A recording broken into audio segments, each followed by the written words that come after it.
got something hours to sweat on my back's got my shirt soaked and sour. And oh, it's already gone.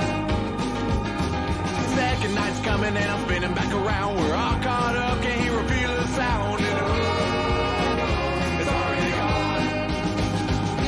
And here comes the feeling when you don't got nothing and all you want to do is get up and start running. You can't hide long cause you know it's gonna start up again. Here's one thing that I know for certain, is life's too short to be worrying about you hurting for long. Oh, it's already gone.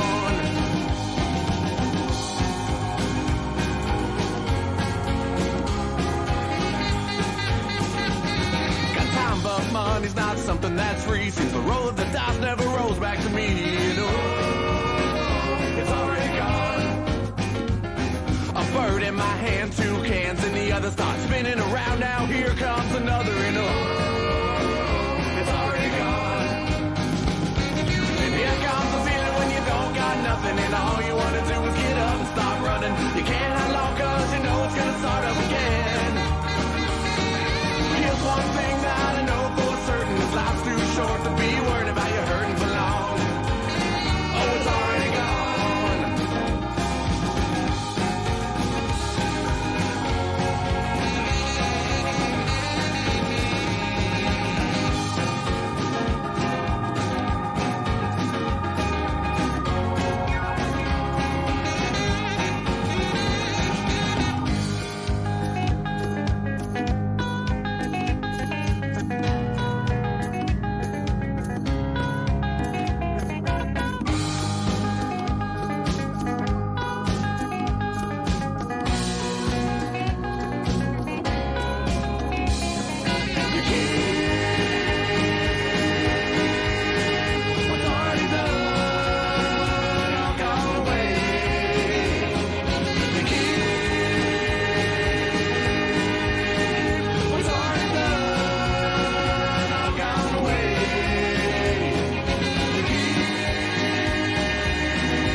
And all you want to do is get up and start running. You can't hide long cause you know it's gonna start up again. Here's one thing that I know for certain, is life's too short to be worried about you hurting for long. Oh, it's already gone. Already gone. It's already gone.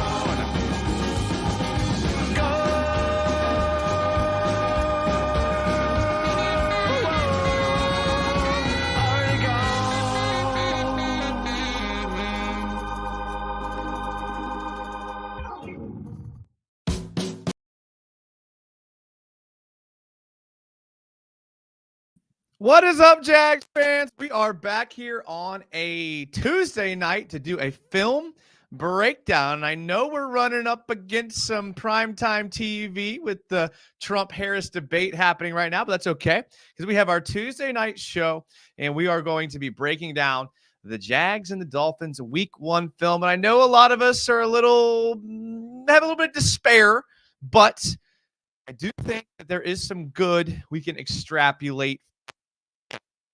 There's some bad.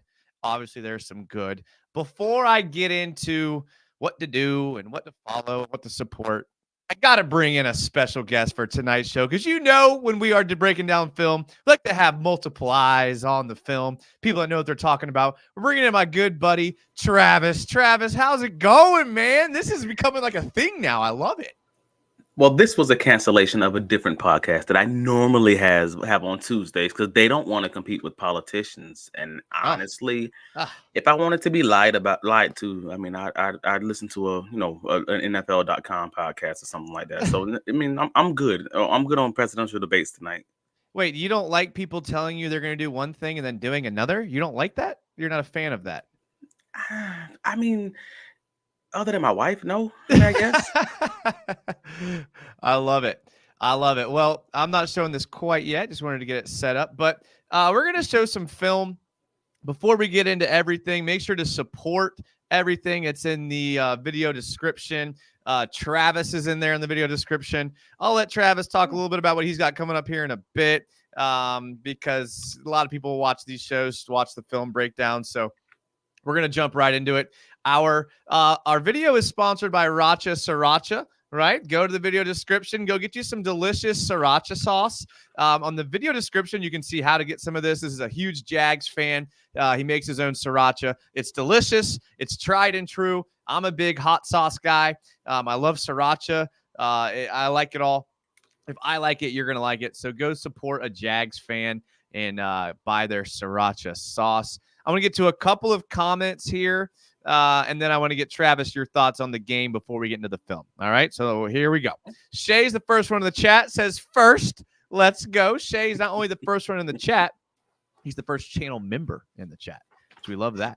Wow. D. Steiny says, let's go. Still got my head held high. That's all you can do. That's all you can do right now. Callie Jag says, damn it, Jim. I know. This should be a good one, says Robert Atserts. Cam Boysvert, who is a channel member, says, boys, is Doug officially on the hot seat? I don't. Travis, just give me a quick yes or no. Yes or no, is Doug on the hot seat? I thought he should have been on the hot seat before the season started, and I was one of few people that say that. So, is he on the hot seat in real life? Nah. I believe that Shad is just, and Shad and honestly just Trent. I think they have the longest rope has ever roped. I don't know, but I thought before the season that this should have already been sort of a hot seat situation. So honestly, prove me wrong. You got to show me, but he should be though. Probably. I think that's fair. Well, that was the longest yes or no answer I've ever heard in my entire life. But I do appreciate you getting to a final answer there. That was very nice of you there, Travis. I appreciate it. Nate P says, I can't wait to hear this. BT channel member says, game one is like getting to relive all the emotions of last season in a single game. That's a great point, BT. That's a great point. Jaggernaut says, what's up, guys and gals? Well, how we feeling after week one? I'm disappointed, but I'm still hopeful. All right, so that's a good transition to Travis. How are you feeling after game one? All right, I'm happy you caught me today because in my head mentally, I had already moved on to Cleveland. Like I'm doing Browns podcasts, on jumping on a few other podcasts tomorrow to start like watching film and everything else there. So tonight you get the last little bit of me on, Miami week basically. And man, to the previous commenter's point, man, it's heartbreaking. It's gut wrenching. It is 2023. Yes, exactly that in one game because you have all the promise in the world. The game's going exactly how you want it. You're controlling the ball, like we talked about last week. Like, hey, you're limiting their possessions. You're controlling the ball. You're dominating up front. Weakness on weakness. Your weakness is winning. Yep. And then you just have one of those issues that you had last season, which is turnovers, and the other issue you've had last season, third downs, third and short, fourth and short, and it just changes the whole dynamic of the game when you're not able to pick up that third down run, you're not able to pick up that fourth round run, and obviously Travis Etienne's fumble. It almost felt like dang it, is this 2022 Etienne? Like, because this felt just like that New York Giants game that the team lost at the end of the game. Etienne fumbles, it goes into the touchdown. It's a high probability game. All of a sudden, it flips the whole dynamic of it all. Defense, I'm ecstatic about the defense, man. It took me to halftime to believe what I saw. Like, I'm texting with Kyle, student of the game, Nash, who we do the Duval dive with. Like and subscribe, please. Yep. And we're going back and forth, and he's like, "Are you happy yet?" This is like the end of the first quarter. I'm like, I don't know yet. Give me to halftime to at least tell. Yeah, I need to see this a little bit longer because to make sure I'm seeing what I think I see. No, the defense is legit.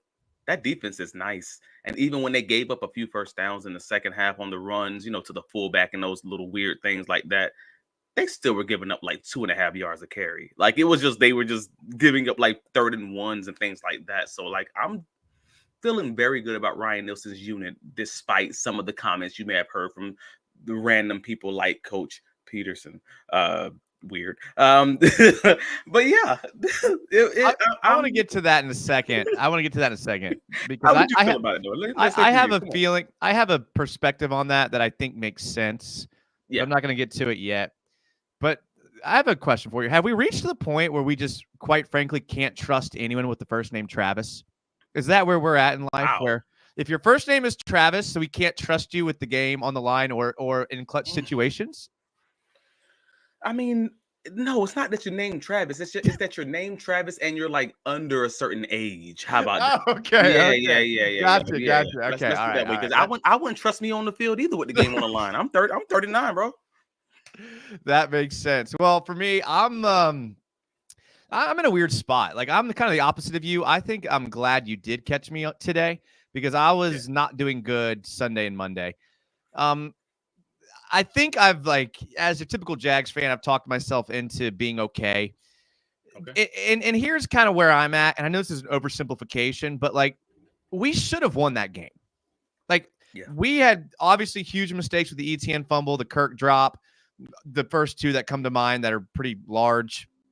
But the Dolphins had some pretty big miscues as well. They had some untimely penalties. They had Tua overthrew a wide open Tyreek Hill that would have scored a touchdown in the first half. So, like, both teams had plays where they were like, if you point to that play, like, the whole game could have changed. Obviously, it's easy to look at the Etienne because he was going into the end zone. But to me, because the Jags should have won and it's week 1, like, I'm still okay. Like, if the Dolphins would have beat us soundly, I would be more worried. I would be like, okay, maybe we haven't fixed any problems. But the fact that we blew the game and that we should have won and it's week 1, like, I'm okay. I'm not on the ledge yet. Like, I'm looking at the ledge. The ledge is looking mighty tantalizing to step onto that ledge, but I'm not there yet because, in my opinion, the Jags should have won.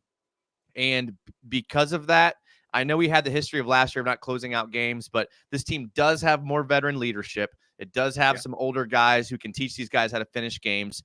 I think the ball literally bounced the wrong direction for us, hypothetically and physically and metaphorically, everything. So I think because we should have won, I'm okay still. And I look for us to kind of rebound at home against Cleveland. You sound like you're inching towards that whole moral victory range right now. Am I adequately assessing where you are? It's not a moral victory. It's just that I'm not freaking out yet.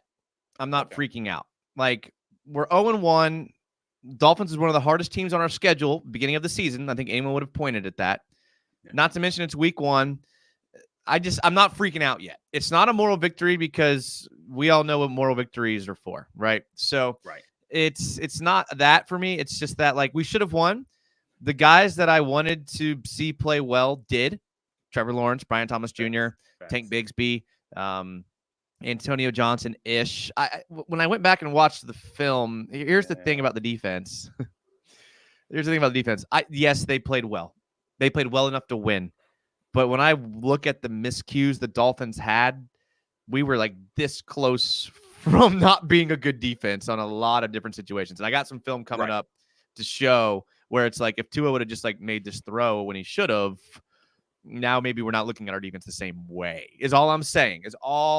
So we'll get to the film here in a second. I'm going to fly. You're asking for perfection, to be clear. Yes. That is what that's asking for from Tua.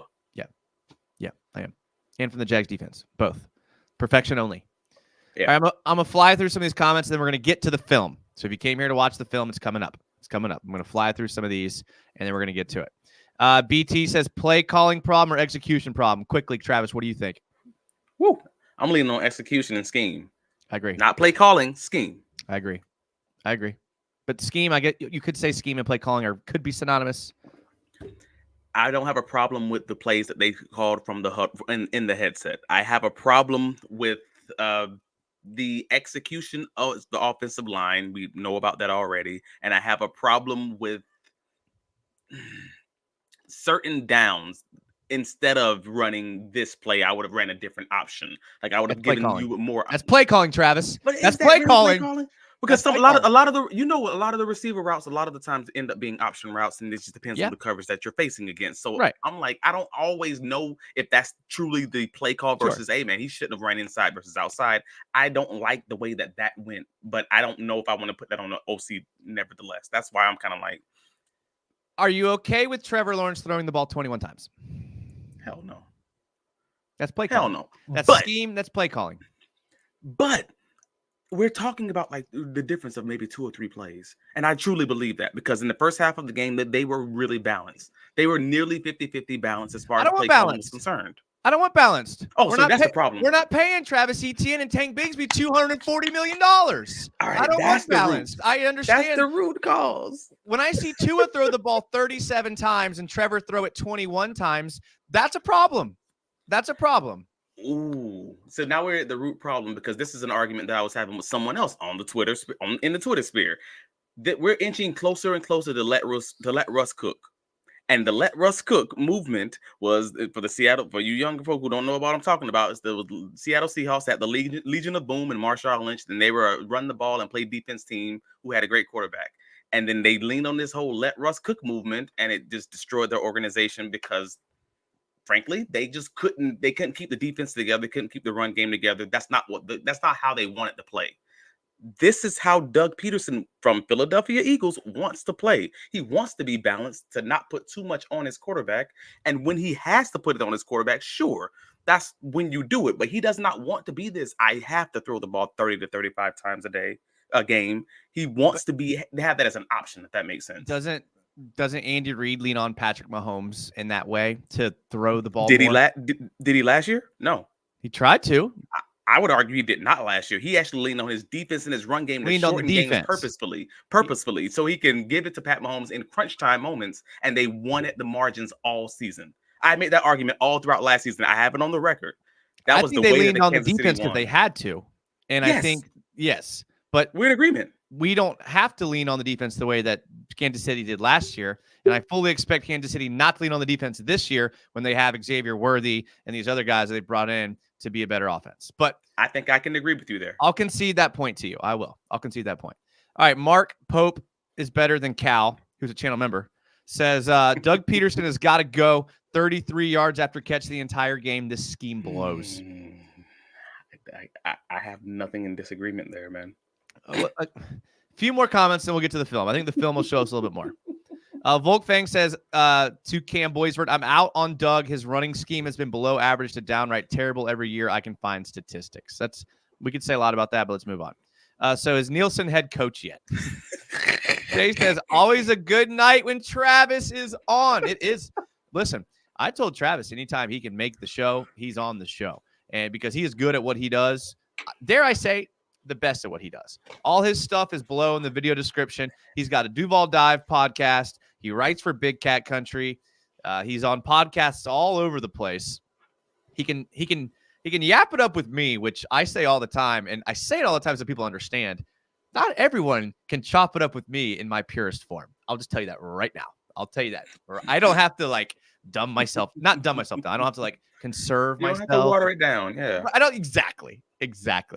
Because you can take it. If I disagree with you, you can take it. Imagine that. Whatever. Do you think the two debaters tonight will have that same kind of rapport that's happening right now? Do you think they have the same rapport, being able to take debates with each other? They're gonna be talking about each other's daddies, mamas, wives, and everything, and then have to shake hands at the end. I don't believe in that. They didn't shake hands. They didn't shake hands last time.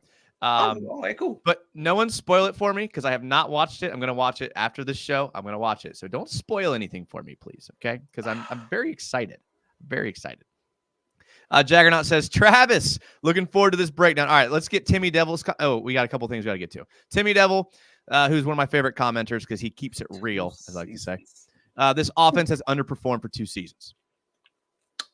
That is slight. No slightly about it. That's fair. That's fair. Even when they looked good last season, they weren't to the level that we wanted it to be. And I think we all knew that. Even when they were 8-3, we all would leave every game saying, dang it, we only scored 31 points or whatever it was. They still have such a higher ceiling that we were waiting for it to explode, and it never happened. So I think I can agree with that. I could argue that, but I'm not. I could argue that because didn't Trevor have that stretch of 10 games where he was like the best quarterback in football. So like I know it was like the end of 2022 and the beginning of 2023. Like there was a stretch there where he was like the best. So like I'm not going to spend time arguing that now. But you're right. The last 9 games were 1-8. So that's all I need to hear. I don't need to debate that because it is what it is. We have a super chat from Sea Breacher who says, y'all should have done a live reaction to the debate. Now, I would have enjoyed that too. Now, I would have definitely enjoyed that. That would have been interesting. One day, Travis, I'm going to actually put effort into my other channel, which is supposed to be sports and politics. It could be soon. We've got to get to film. People give me crap all the time, and it's my fault. I'm not blaming you. It's my fault. People give me crap all the time. Like, dude, I came here for the film breakdowns, and you talked for 30 minutes.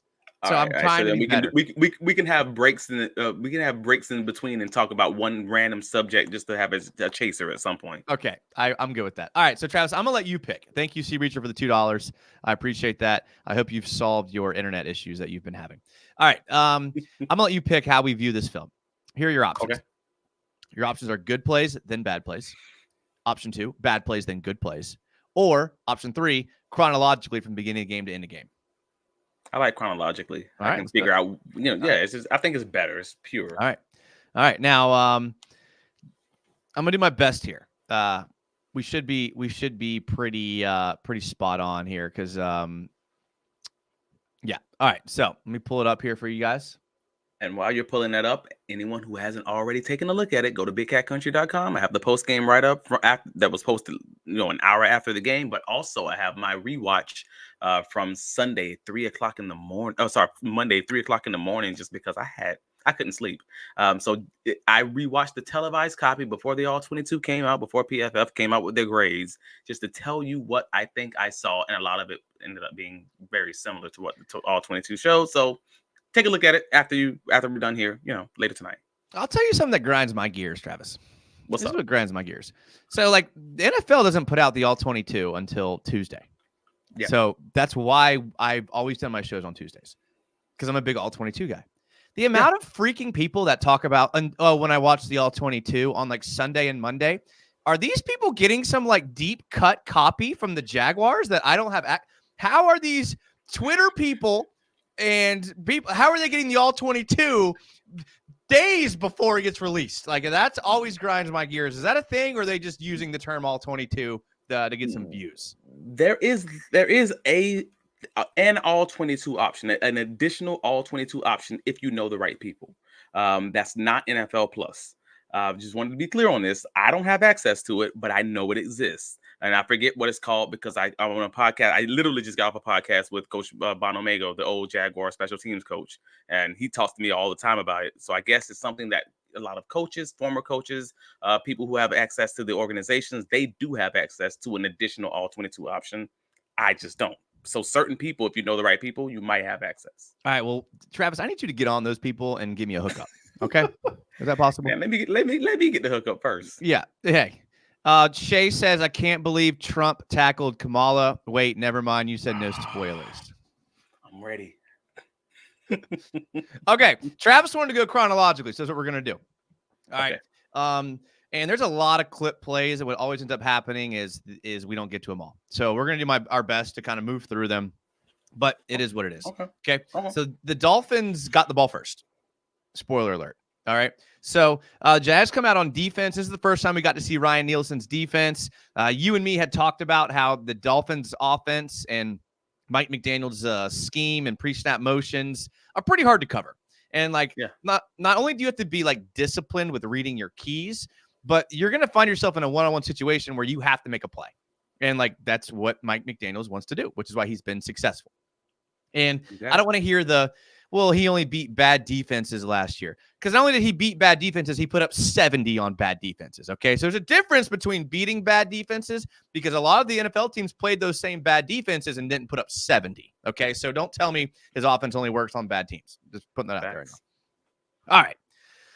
I digress. This is like one of the first plays of the game. I had talked about how Devin Etienne was my X factor player. I said that like we're going to have to stop him, mainly because Tyreek Hill is going to get his.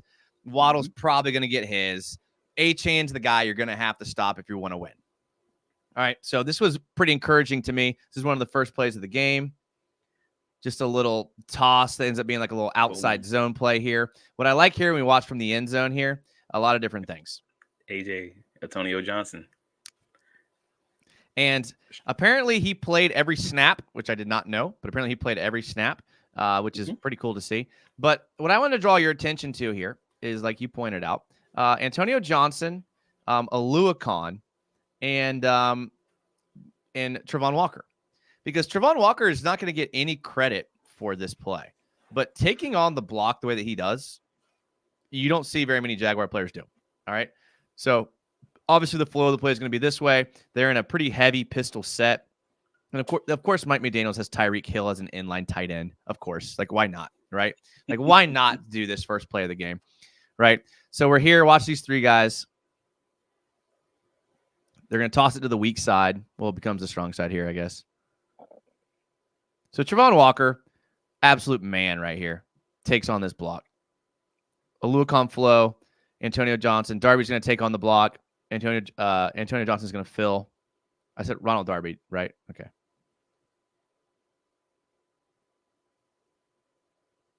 Because look at the block that Travon Walker takes on, and he still plays like inside out and allows his boys to get there. Right, and he really is kind of like double gapping it. Honestly, he has his head poking inside, and then he releases him out inside. Yeah, I mean, Aluakon gets there, Antonio Johnson gets there. I have nothing bad to say about Antonio Johnson getting up in the run game, which I think was something even back at his Texas A&M film we all kind of expected him to do. Yep. So that was a string. I'll take that. Right? I'll take that all day. All right, we're sticking with the D. Then they're going to go to, let's see here. Where's the next play here? I think this is the very next play.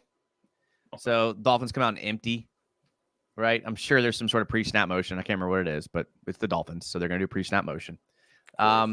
Jags are in they're in a nickel set. This is Darnell Savage at the nickel spot. Antonio Johnson in the strong safety spot, and these guys will switch from time to time. That's one thing I did notice. I don't know if you noticed that when you were watching the game, but there was times when they had Savage back at strong and then Antonio Johnson in the box. So they had some sort of game plan going on there. They're going to throw a screen out to the left. I enjoyed this a lot. Yeah. Throw a screen out to the left. There's the motion.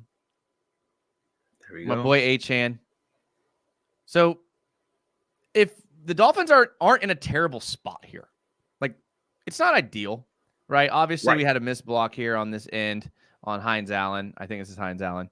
It's a tight end, though. What do you expect? I mean, if they can block this up here, they'll be okay. Yeah, I don't know if that was a missed block. I don't think they were trying to block him. Yeah, you're right. You're right. Yeah, he got out. You're right. He let him go. Yeah, because they started doing it more. I mean, you saw how many times they did it throughout the game. Probably like 7 or 8 screens overall. But more than that. Yeah, but they didn't block. They didn't block the line, and that was the point. And they were just trying to get to the linebackers. That's smart. I mean, if your two best players on defense are your ends, take them out of the play. That's genius. Oh yeah, and they knew that the it's a cover one problem. If you're faster than the defensive line, you can just outrun them. So that was the goal, and that's why it worked so well against the Jaguars. What they gave up 105 yards after the catch to Etienne, which is just crazy. But that's what he does. But you're right, that's too much. It was the scheme because it was all behind the line. It was literally the fact that he had 76 yards receiving, but 105 yards after the catch lets you know it was all behind the line of scrimmage, and they were just trying to get the offensive linemen in front to block the defensive backs and the linebackers. So it was a good game plan. If only Ryan Nielsen would have watched our stream and heard me say, don't let Etienne go off. That is the only thing they had in the second half of the season last year. All they had was Etienne. Like, Tyreek Hill was going to get his on those plays. You got to stop Etienne. Yeah, I don't want to rant because I want to allow us to get through more of the film. I know. But I will just say this quickly. You forget that that's what Ryan Nielsen wants to happen. Them throwing that screen pass is actually what Nielsen wants to happen. That's the philosophy of his defense, is to make them throw short, rally up, and make the tackles. He just does not expect them to miss tackles. So if you miss one tackle on Etienne, that's just highly likely, he's off to the races. It's 30 yards because you're playing man coverage in a lot of these situations. Even when it's match coverage, it's still man. So I will give Lloyd credit here because I spent, and listen, I thought about starting the show with like where I was wrong. And the reason why I didn't do it is because I was planning on coming on here and be like, hey, I'm sorry, Darnell Savage. I was a hater a bit, and you did pretty well. But then I watched the film, and it's like he had good plays, but he had some really bad plays in coverage too. So I can't say that. Like I honestly like Savage did. Oh, just wait. Travis. Oh, okay, come on. Just wait. Okay, all right. I will give Devin Lloyd credit here. I was kind of harsh on Devin Lloyd. He didn't play a lot. This is something I didn't see him do a lot last year, but he is actually going to beat the block and make a tackle. Imagine that. The most basic thing a linebacker can do, he did. And now, good job, Devin Lloyd. You did your job. It's sad we have to applaud him for that, but we will. All right, he's gonna beat the block and make the tackle here. Nice job. Nice job, Devin Lloyd. But it stinks that you call it the most basic thing, but it's like that's his strength. Listen, that's his strength. Do it. I know that, but like, no, but that's his strength. Because Lloyd, if I have a complaint about Lloyd, it was never is he fast? Is he athletic? Is he able to run around blocks? That was never a concern. He runs around blocks. Is he physical? He runs around blocks. Exactly. Damn sure. Is he physical enough to attack blocks when it's coming when they're running right at him and shed? That was always the question mark. So next week, Cleveland is the game that I want to really judge Lloyd on, not against a Miami speed team that's going to run around you. All right. Here's another one. This is where I got to give Darnell Savage a little credit. Okay. Oh, okay. Here we're going to see our boy Darnell Savage at the free, right? And we're going to see, this looks like Antonio. Is this Johnson or John? I can't tell who this is. We'll see the keep walking. Yeah. Yeah. Nope. Yeah. So in this play, Savage is coming down to play that middle of the field robber or whatever they're scheming here. And they got Antonio Johnson playing out to the flat. Oh, yeah, this is that great play. He takes away 2 routes. Takes away Bam! And now, what I like about this is that it was 4th down, right? So you want your players to make plays. So this was I think this was a robber type situation where they showed too high. It's fourth and medium. So cover 2 would make sense. It was like a cover 2 man trying to take away the seams, right? That's what Tua might be thinking pre-snap. They send a guy in motion here. And then he's going to come down and just read this route perfectly. So this was, so if anything, this is cover 1. Yeah. It's cover 1. They just disguised it well. This was a great job by Savage. I have no bad words to say about here. They got Jerry and Jones out there. They got 2 safeties out there. And this is dime. But again, we talked about how Nielsen runs dime a lot. Yep, 12 plays of dime, and we ran 11 plays of dime all last season. I mean, when you have Antonio Johnson playing that extra, that's the thing. Like, is it dime if it's Antonio Johnson? There's a lot of people in the chat. Thank you, Travis. So I do want to hit some of these comments because it's been a while since we've had over 135 people on for a live show. So let me hit some of these comments so that people are encouraged to keep coming in the comments. Make sense? And we'll be quick. M.A. Long, the Dolphins made the halftime adjustments they needed to win. Facts. They did, man. Come for the film breakdown, stay for the moral support. Yes, that's right, BT. That's right. And I always say this, if you have a good comment and I missed it because we're sitting here yapping, just type it again. There's some people I've heard people like, oh, I typed a comment, you didn't see it. Type it again. No one's going to judge you here. Are you going to judge Travis? Travis is a little bit more of a judger of people than me. He's a little more, he's a little more unforgiving than me. So I am. That's fair. Yeah. That's fair. Robert Harrington, a channel member, says, I still need to see some more urgency for an entire game, not just a half. Yeah, we're still acting like a young team. It's interesting because we're not, obviously, but we are, but we're not. You know what I mean? So, if there's one thing we know in the NFL is you cannot sit on a lead. That never works. So running the ball every play in the third quarter and fourth quarter, and then trying to sprinkle in a play action on third down isn't going to win you a game in the NFL. We've seen that time and time and time again. Yeah, but if we were able to actually run the ball like we ran the ball in the first half, then it would have worked. And I understand. I don't want to be critical for the sake of being critical. They were if doing my well aunt running had a the dick, ball. she'd be my uncle. Yeah, that's also fair. That would be an interesting uncle, though. Happy Thanksgiving. But yeah. But Lord, at the end of the day, I understood they were trying to get the magic back, right? They had just had a fumble, then they had another fumble right after that on the kickoff return. They had a nice dominant half of running the ball, even on the touchdown play that he fumbled. Oh, sorry, the fumble play, he was running for a touchdown at the 3-yard line. Like I that was a understood good what they drive were. too. Right. I I understand they were just trying to get the magic back by going to the simple stuff. Hey, Trevor, 3-step drop, get the ball out on the one pass that he did throw, but Trevor takes the sack later. Run the ball, try to establish the run game again and get this lead back up and while eating up clock. I knew what they were trying to do. It just didn't work. It's the results. Like if they get the third down conversion, nobody's complaining right now because they're probably going, we're probably sitting there with a win. Would you have gone for that 4th down on our own 30? Hell no. Am I crazy? Neither. That was the dumbest thing I've ever seen in my entire life. That was Billy Napier-esque, if you know about Dan Campbell. When did the Jaguars start getting coached by Dan Campbell? What are we doing? I could not believe it. And it's not like the defense was playing bad. It's like the defense was playing good. It's one thing if you can't stop the Dolphins. Like if the Dolphins are just running up and down the field. Desperate.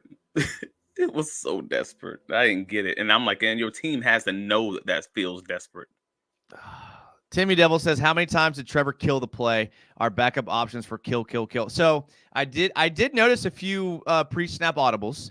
But in my anecdotal opinion, because I didn't track success rates, it seemed like every time he did do that it worked. Like every time, like I noticed him like do the at the line of scrimmage or at the line of scrimmage, it seemed like the play worked. Especially there's one play where the Brian Thomas Jr. pass interference call was an audible at the line of scrimmage. Yeah. So but also I had a conversation with Demetrius Harvey on it was like that day I was up at 3:00 in the morning, so Monday morning, whatever you want to call it. And he was like, because we were just going back and forth, and he's like, just so you know, I know you thought that was an audible because I actually said on Twitter, I'm like, dude, I think Trevor audibled on that 4th down conversion because he did everything else, blah blah blah. Was he just sliding the protection? Right, and I wasn't at the press conferences on Monday, so he's like, I talked to Mitch Morris. Mitch said that was actually the call. Everything that Trevor was doing with the audible and everything else, he was just trying to delay, get the defense to show their coverage, show their alignment, blah blah blah. But the play that was run was the play that was called on that one, and we don't know how often that happened. He's just out there just doing the motions for the sake of.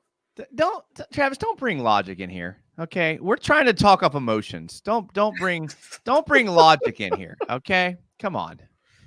I'm just kidding. That's good insight. That's why I'm glad you talk to people and I don't. All right. Volkfang channel member says uncharacteristically poor game from some Jags who are usually good. Cisco, Kirk, Ingram, Harrison. That's the worst game I've seen Harrison ever play. Yeah, it was tough. It was tougher. Absolute worst game Harrison's ever played. Yeah, hands down. I would agree with that. Down. And also, but it sucks because he had a rough game. Cam Robinson had a rough game, but we're okay with that because Cam just that happens sometimes with Cam. Like, but it's like you can't have both tackles have rough games. One in the run game, the other one in the pass game, and expect to truly come out of that with the win. That's hard. It's just so much. It's so much harder for Trevor to win when you just have some of the guys who you're depending on just not rise to the occasion. It sucks. Kyle, who's a channel member, says, "Yo, what's up, Kyle?" So let's take a deep breath here. We got 150 people in here, which is amazing, and they're all here for the film breakdowns. But I don't care.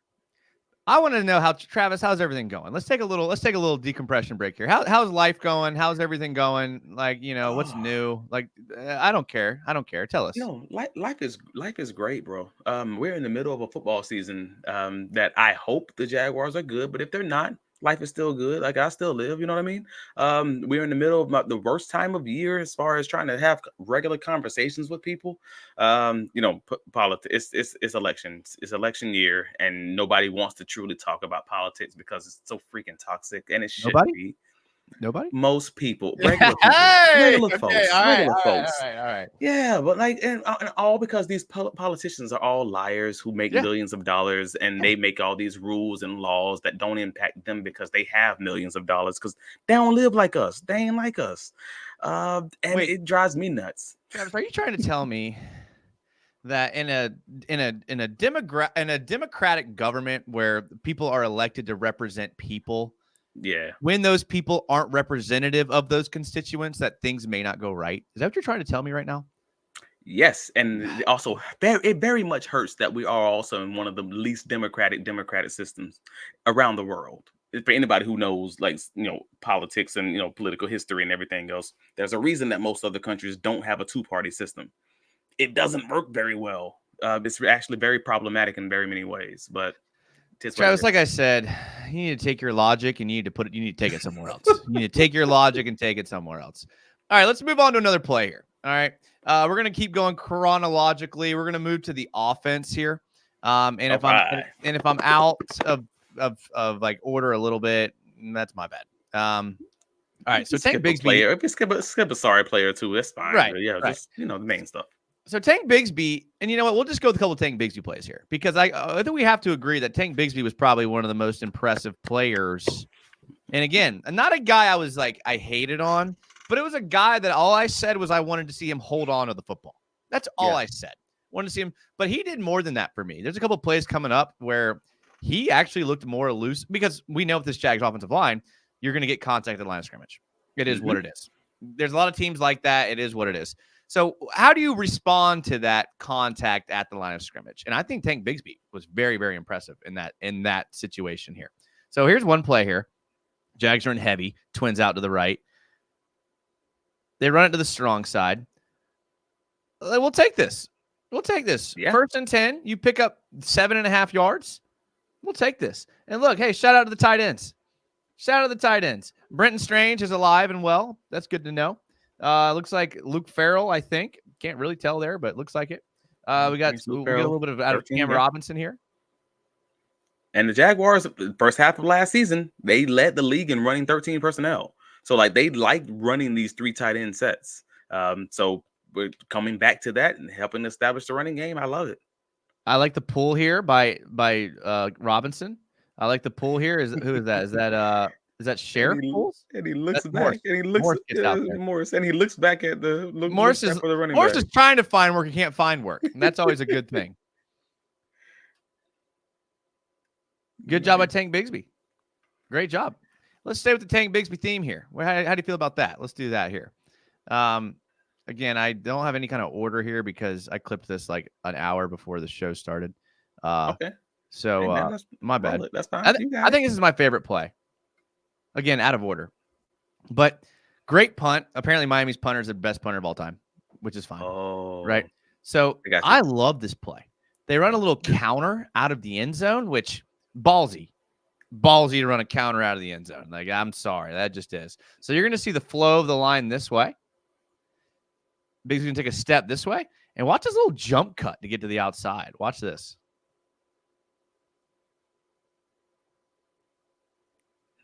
Maybe not a full jump cut, but you know what I'm talking about there. Watch it from the end. He makes it happen. He's getting busy. He's making it happen. Mm-hmm. Bam. Ooh. Yep. Yeah. Now, we never once saw that Tank Bigsby last year. Great seal block here. Is this Gabe Davis does a good job of sealing his blocker? All Tank has to do is beat one guy to the outside, which he does.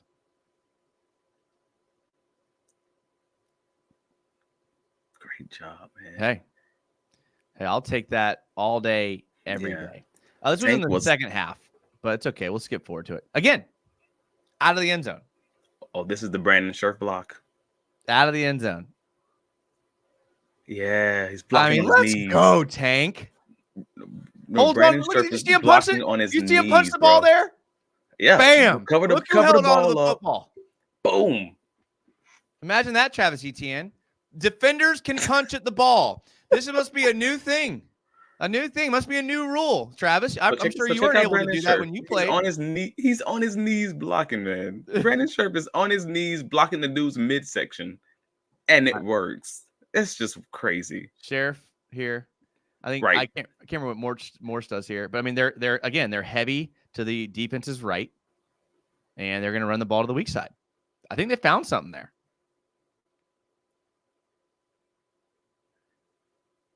That's good vision too. There's no telling where that ball was supposed to hit. There's no telling where this is supposed to hit. Oh yeah, you're right. Like, and the linebacker, he shoots the gap, and he just takes it the opposite way. Say what you want about my boy Brandon Sheriff, but that's pure effort. That is pure effort right there. On a 29-yard run, he's blocking on his knees. Yeah, that's it. And he doesn't fumble. I'll take that. Yeah. I'll take that. So here's what running the ball will set up for. All right. Jags are under center, which I would, again, I get what you were saying at the beginning of the show. What worked was this type of stuff. Under center, running the ball, play action. I get all that. At some point, though, don't you have to put this dude in shotgun? Like, there was a couple plays where he was one play in the empty set in the first half. He scrambled on third down, got a first down. Trevor did. Yeah. I just, like, it's the modern NFL, bro. Like, let's get this dude in shotgun. I don't know. I think they're a little resistant to. I think they were trying to be a little bit resistant to getting in shotgun because they're trying to reestablish who they are. Like, it was so much shotgun last season, and it was so much running off tackle last season, and now they're just like, no. We want to be an under center team. We want to do the play action. We want to do the run. Travis, this is who we are. Are you ready for this, Travis? Yeah. This is who we are. We are a team that pays our quarterback $240 million. This is who we are, okay? I know you want to be philosophically balanced. I know you want to be a two-headed monster running game with 12 personnel under center, tight formations, running counters. We are a $240 million quarterback team. That's our identity. Not yet. That's what we will be. He ain't getting that money yet. You know what I mean. I guess it's paid, but I know it's not hitting the books. It just grinds my gears, man. All right. I know. The run game does let you do this, okay? The run game does let you do this. So you're going to do play actions. The Brian Thomas Jr., he's up here one-on-one with Jalen Ramsey. The play action, good protection in the pocket. It allows Brian Thomas Jr. to run this little post route. Ramsey tries to keep outside leverage, I guess maybe thinking he had help at the safety position. I guess he probably should have. A little bit. Yeah, maybe. But this is what running the ball lets you do.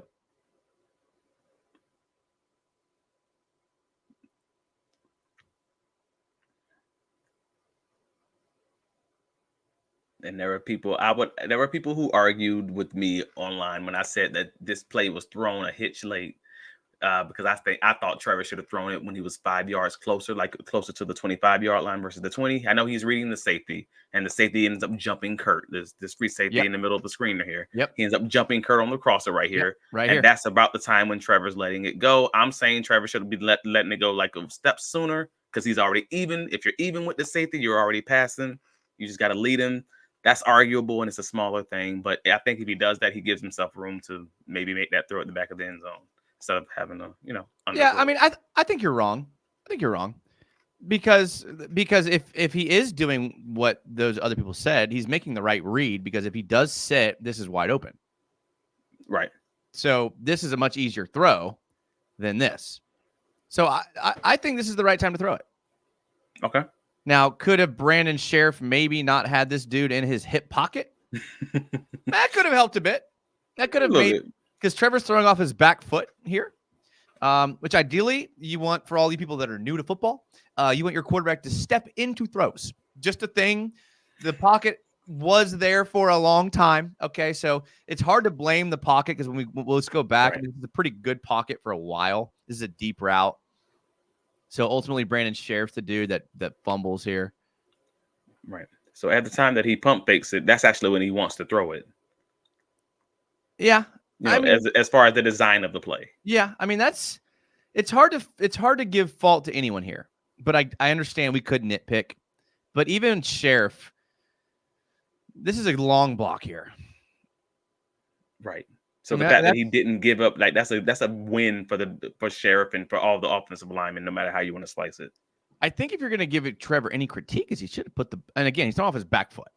But if there's any critique, is if Trevor could have gotten the ball to the middle of the end zone, This is a catch and touchdown without even any contact. That's true. He still could have gotten it. Like he still could have led him a little bit more, and it would Right. have been Like, fine, or let him inside. Either one. Right here.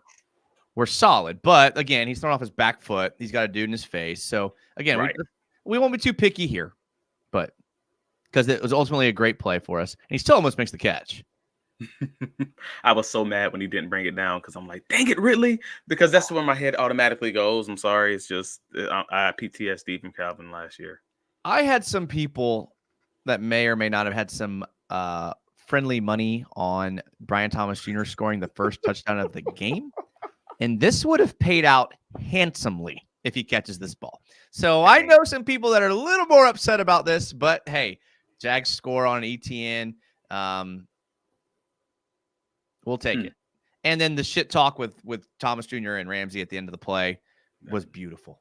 That gave me life. Yes, yeah. yes. I'll get to some of these comments here just to keep it moving along here. Base Mover says, hot take, Bigsby gets promoted to running back 1. Ooh. I think that would be a hot take, and the hottest of takes. I will say. But it wouldn't take it wouldn't take as long as I think folks would think it would take. Let me say it that way. And when you start fumbling the ball, nothing gets you off the field faster than fumbling the ball.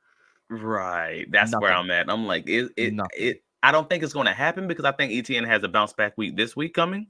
But yeah, I don't think that genie's going back in the bottle as far as Tank, like just going back into the closet and getting his 5 carries a game or something like that. No. He's going to have a role. And the best case at this point is like 60-40. And I'm okay with that. And I'm a big Etienne guy. Me too. I mean, but the reality of it is like thinking as a coach, you could have the greatest athlete of all time on your team. If he fumbles, he's useless. He's useless. And that's the bottom line. And Etienne fixed the fumbling last year, so the hope is that this was just a one-time thing. It got punched out, great play, and whatever. But Bigsby again led the league in the preseason in missed tackles. He ends up being top 5 in missed tackles per attempt right now in week 1 of the season. It's hard to put that genie back in the bottle now that you've shown the guys in the locker room that he's going to perform like that. There is no explaining away. You can't explain that away. That dude's going to have to get reps. He's going to have to lose that role. I agree. This is a big year for both of them too. This is a contract year for Etienne. Mm-hmm. I like Buster a lot. You're the DB guy. Buster's good. Sell me on Buster. Sell me on Buster because I need selling on Buster. Buster's physical at the line. I mean, we talked about this. Buster's physical at the line of scrimmage, like unlike a lot of the other guys. And I'm not saying that the other guys aren't physical. I'm saying he's a different type of physical at the line of scrimmage. He's not soft jamming you and trying to run with you. He's hard jamming you and trying to make sure you don't get off the line of scrimmage. And that's a small technique thing, but it's a thing that impacts receivers' ability to start getting to their route. He's always going to be in your hip pocket. You saw the catches that he did give up. He was still in the pocket of Waddle on the slant and actually the 2 slants. Like he's right there, just barely missing the play, things of that nature. Like he's going to be a solid option in this tight man defense that's going to always have him in press coverage. He's just not going to be as fast as the other guys. Like again, we talked about this last time. You got 5 guys who run like 4 threes in the defensive secondary. Now, if you're counting Jarian. And you got Montaric Brown, who's just the odd man out. So against Miami, it matters. Maybe against some of these other teams, he may actually have even better games. That's my selling point on Montaric. He's going to give you a stable veteran option that doesn't force you to throw Jarian out to the Wolves if you don't feel like he's ready. I mean, Jarian got thrown out to the Wolves. I mean, he was covering Tyreek Hill on wheel routes. Okay. That's a few plays, yeah. That's as Wolves throwing as it gets. And I guess my issue when I speak for a lot of Jags fans is if Buster Brown is so good, why did he seem like an utter liability last year? Because it's a different scheme. I went from I played at UCF. I played cornerback for UCF under Coach Kruzik, and then we ended up losing that coach, and I ended up playing under Coach George O'Leary, old Minnesota Vikings, goodness gracious, head coach. We ended up playing a zone scheme my first season. I ended up playing a nearly exclusive man scheme in my second season. Different schemes don't work for different guys. And I'm just going to be honest with you. That's my personal experience. Just letting you know, like, there's no guarantee that this guy's going to be good at this because he's good at this. Because cornerback is not always the same. It's just unfortunate. So I can't judge him based on last season when this season is literally 72% man coverage or man coverage schemes that they played today, Sunday. That's significantly different than a 70 and 80% zone scheme that you're playing in Mike Caldwell's defense. So it's going to be a little different. All right, you may have sold me. But I'm not going to just concede victory that easily, Travis. You know that. All right. We'll get to a couple more comments, and then we'll get to some more film because I do have a lot more plays, and we're almost to an hour. So that's pretty much par for the course around here. All right. Mark Pope says, I legitimately believe there's only a handful of coaches that are currently worse at their job than Doug. Jesus. All right. I think we'd both disagree with that. That's a great belief. That's a hilarious belief. I mean, I don't know. He is one in like 7 his last 8. That is fair. Doug is currently playing with his legacy. I think he's truly coaching for his legacy, and like in real time. If it doesn't go well, I think that we're going to view him significantly different. And if it goes well, I think he's going to solidify himself as one of those better coaches. Maybe not like top coaches, but definitely like, you're talking top 5 to 10, surely. Maybe, just maybe, he's a better offensive coordinator than head coach. Maybe. Not saying he is, but I'm just saying, like, there's a lot of coaches that are like that. But Josh McDaniels was a hell of an offensive coordinator. Couldn't be a head coach to save his life. I get it. He's got the Super Bowl win. You cannot omit the Super Bowl win because that's massive. Yeah. But when you see things like imploding in the back half of an entire season, and you see things like imploding in the back half of a game at Miami, it's hard not to overlook that. And he's giving us these. Okay, this may be a good transition point. Go ahead. I know where you're going. Go ahead. Let's go. Let's talk about it. I don't think we're going to feel the same about this. So I want to hear you say first. How did you feel about him making those remarks about the defensive coaches after week 1? I had questions, and I've heard from a lot of people. I've heard the opinions from a lot of people in the media, and I don't know how to feel about it, honestly, because I'm not looking at just the comments themselves. I'm looking at the comments themselves, and I'm looking at the fact that you just fired your whole defensive staff from last season after not calling plays because you had to attend to something else with Dang it, Travis. That's where I was going to go with it. All right, go ahead. Go ahead. No, go ahead. Go ahead. So that other thing with the team sounds like it was in relation to the defense. So now you've had 2 different DCs in a row where you have conflict. You have issues seemingly with the way that things are being run as the offensive guy whose offenses have been having all kinds of trouble themselves. I don't know how to feel about that because, again, this is your team. This is your defense. And this is Ryan Nielsen's defense who looked very good in this game. And if we want to replay history, Mike Caldwell ended up getting fired last season. And everybody was like, yeah, I guess he kind of should have gotten fired. Cool. But what about Press Taylor? And then that just never happened. Who's that?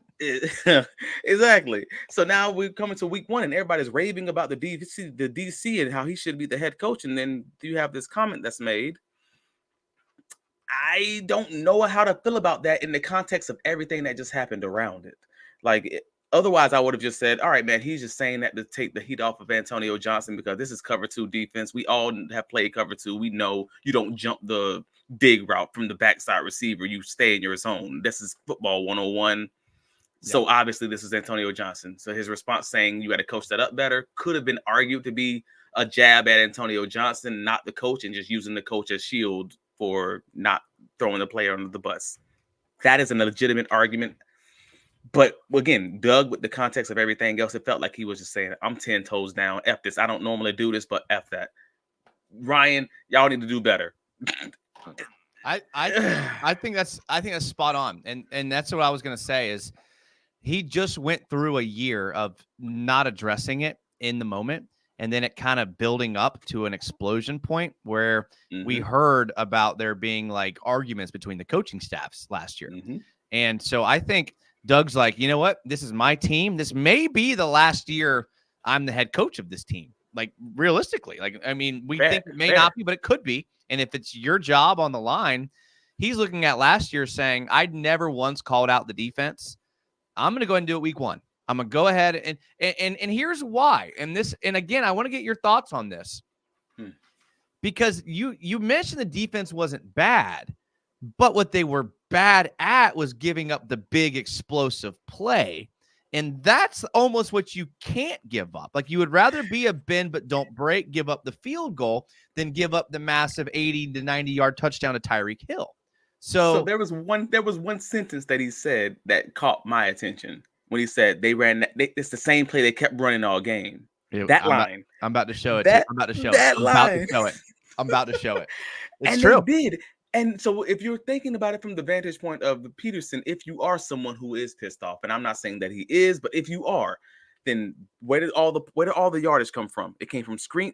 Again, 75 yards from screen passes. Mm-hmm. These are explosive plays that keep drives going. You have the post route across the formation, whether they ran it against cover 2 or whether they ran it against cover 3. It's the same general route. Yep.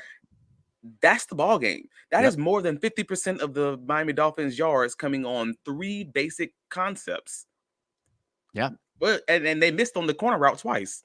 Yeah. Tyreek could have potentially scored a 52-yard touchdown on that one. They ran the same things over and over because it's all they could run. And I can understand frustration there if you're the offensive guy. So especially that's hard if you're the head coach, because we watched the Dolphins film last year and talked about it. And those were the same 3 concepts they ran last year. They didn't do anything new. We talked about this is what they were going to do. And they've had a full off season to prepare for it. I called that Antonio Johnson. I called that Antonio Antonio Johnson isolation by the Jaguars to break down film. And we saw those were the 3 plays they were going to run. That's what blows my mind. Let me show them. Yeah. Let me show them. Yeah, sure. All right, first half here. Again, I don't have any order here, so give me a quick second to find the play. Okay, right here. This was the first half. Okay, first half of the game, right? Like you talked about, I'm guessing Tyreek Hill goes in motion because I'm pretty sure I remember him running this from the right side of the formation. Yep, not Hill. Okay, so Hill just runs it from the. He runs the corner route. This is the corner route from cover 1 when they're trying to isolate him on AJ. So Tyreek Hill, they're trying to, like you just said, they're trying to isolate him. Okay, So watch this play. This is in the first half. Corner route. This is where I was like, oh, and this is 1-on-1. Just so you know, this is why I would came into the show before watching the film, being like, oh man, maybe I was wrong about Darnell Savage's coverage skills. I get this is Tyreek Hill. I'm not stupid. I know this is Tyreek Hill. Probably you could argue the best receiver in football. Right. I get that. Okay. 1-on-1. Inside leverage. Great job. Funnel him to your safety. I love it. I love everything about it so far. If you want to leave Campbell out here 1-on-1, we're good with that. We're paying him money with or without a hamstring. Right. So we're here. This is just, I get he's the best receiver in football, but I'm feeling bad for what he's trying to do, because you know what he's trying to do. He's trying not to get over leverage to the inside. So he's trying to undercut the route, thinking Tyreek's going to cross the field, and he's like, nope. But you have safety, and I know these are live bullets. It's hard. You have safety help. You have safety help to the middle of the field. But why is the safety on the opposite hash right because now? They're trying to disguise their cover 2 because they're so Ryan Nielsen defense. This wasn't cover 2. Disguise their coverage. And this wasn't cover 2. They want to show cover 2. That was not a great play from Savage, but it was also a not great coverage by AJ.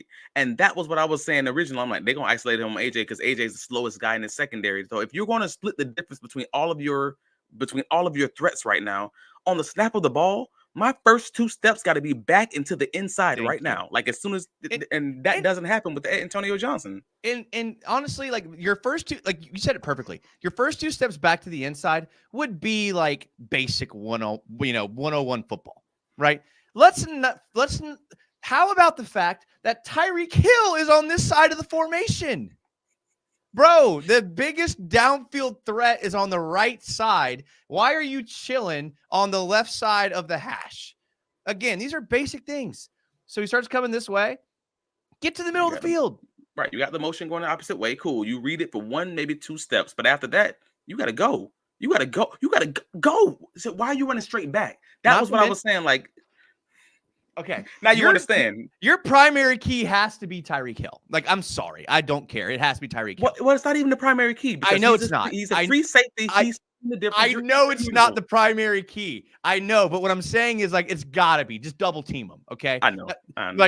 But even if your primary key is the motion guy or the threat of the tight end, the inline tight end, even if he blocks, get your ass in the middle of the field. And that's something. What are we doing here? In high school, that's exactly what you're doing. I know. We're all talking to you guys in YouTube in the chat. This is what happens when you're watching the tape. You're watching it as a team, and this is what the coach is saying. What the hell are you doing? 1 Mississippi, 2 Mississippi. Where are you going? Right to the middle of the field. Like here, he's running straight back. Why are you not running? That's what I'm saying. He should have been 2, 3, 4 steps already towards the middle of the field. There's no threat there. The good news is that's no help. Good news is Tua overthrows him. Yeah. Okay. Unfortunately, in the second half, the coaches made a little check mark next to that play, and they said, okay, this is open. We're going to come back to this in the second half. And the exact same thing happens here.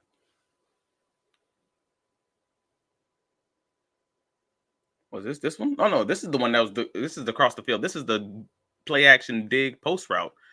So they ran this like 4 times.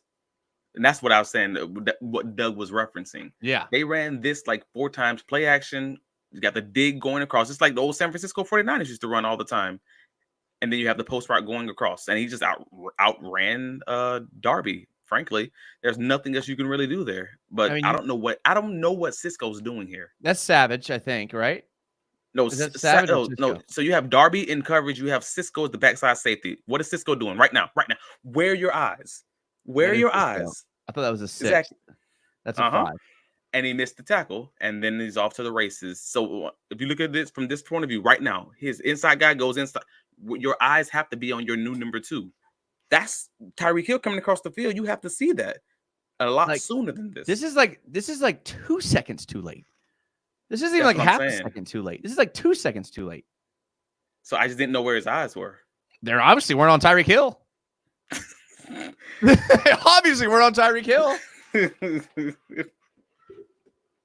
Because he didn't even take the right angle to make the tackle. Yeah, so because I dislocated my kneecap in my senior season playing football. No, seriously, that's happened in college. Like when I was at Northern Michigan after leaving UCF, they put me at safety. So this is me telling from experience. I'm like, no. He's late. He's so late. He's late. I don't know what happened there. Like I don't know where his eyes were. So you only got one true threat, and that's one threat, dude. I can't get dude. Like, that's burying releases inside, and he's already running himself into the bracket coverage. You have no other threats. Okay, now. Okay, I'm gonna play a little Trump Kamala Harris devil's advocate here, and I can be completely wrong here. Is there a chance? And again, I'm grasping at straws here because I'm as flabbergasted as anybody. Is there a chance that he's had so many reps against like non-4-3 receivers that in his mind this timing could be correct, and just against Tyreek Hill the timing's off? Is there a chance that maybe that's the excuse? I'm sure you could say something like that because he's just so much faster. Like he makes fast people look slow or whatever they say in the longest yard. But that has nothing to do with where your eyes are. My only issue with this is not how slow he reacts. It's where are your eyes in the first place? Right. Because your keys tell you you're looking at the outside receiver. As soon as he's going across, he releases, like the linebacker's taking that because the running back's not going vertical. He's in the backfield. So the linebacker's taking care of that. The outside receiver, I think that's Waddle, runs right into the bracket coverage. You have no threats. You find work. You find action. And the only threat you have is Tyreek Hill. You know that from the alignments. And I'm at a loss. I agree. So to dumb it down a bit, just for because most people know what you're talking about. Sorry, my bad. No. Okay. You're fine. You're fine. But to dumb it down a bit, just because there's going to be a handful of people in here that are like, "What the hell is Travis talking about?" So what they're going to do is they're in a cover 1 coverage. So basically, you're manned here. Aluakon's taking the back out of the backfield. Right. Lloyd or Savage is here. Lloyd's here. Straight man. Right. So you have Cisco's only job is to not let anyone get behind him. That's his only job. Like, only job. So pre-snap, you're thinking it's probably Tyreek Hill, but it could be someone else, right? Could be someone else. So his keys are actually, his first key is run, pass, read. If it's a run or a pass, that's pretty basic. That's what your read steps are for as a DB. You take a few steps backwards to get the read of it's a run pass. If it's a run, you fly up. If it's a pass, you keep backpedaling. So his reads are actually like this cone right here. All right. So as soon as this one receiver to the left hits his dig, that's no longer his threat. So his eyes need to get to the next threat, which is immediately should snap to Tyreek Hill. This is what Travis is saying. So if we play it through here. The dig belongs to Antonio Johnson. As soon as this dig right here, his eyes need to go because he has no other threats. This back is a screen option here. A late release here is we're fine. We got Savage here. His eyes have to go immediately to Tyreek Hill. Like immediately. And this is what you teach in high school. He's in perfect position right now for it. He still hasn't flipped his hips. And like maybe he thought he was running a vertical. Still hasn't flipped his hips. But that's what I'm saying. He still hasn't seen him. He just sees him now when he crosses his face. Would you have preferred a baseball turn here? Or are you okay with this turn? Absolutely. No, I was thinking it earlier, but I didn't want to start having technical conversations on small stuff. But yeah. I think you baseball turn here. Right. So I know 2 is the middle of the throw, but do a baseball turn because you see him running kind of flat here. Right. Then it's a 30-yard gain instead of an 80. Yep. And then maybe you can make the tackle. And again, Cisco runs a 4.3. Cisco runs a 4.3. And I know Tyreek's fast. And like and for anyone that's like oh, these guys are being too harsh. I always say this, like, in no way am I saying that I'm a better athlete than these guys. Right. And in no way am I saying these guys are bad athletes. They're starters in the NFL. But it is fair to say that you did not play well enough in this game or on this play. That's fair. That's fair. Because, like you said, the coaches are saying these same things.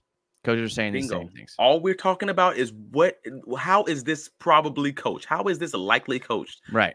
How is your coach looking at this film, and what is their response more than likely to, Cisco, to Ronald Darby? That's what we're talking about.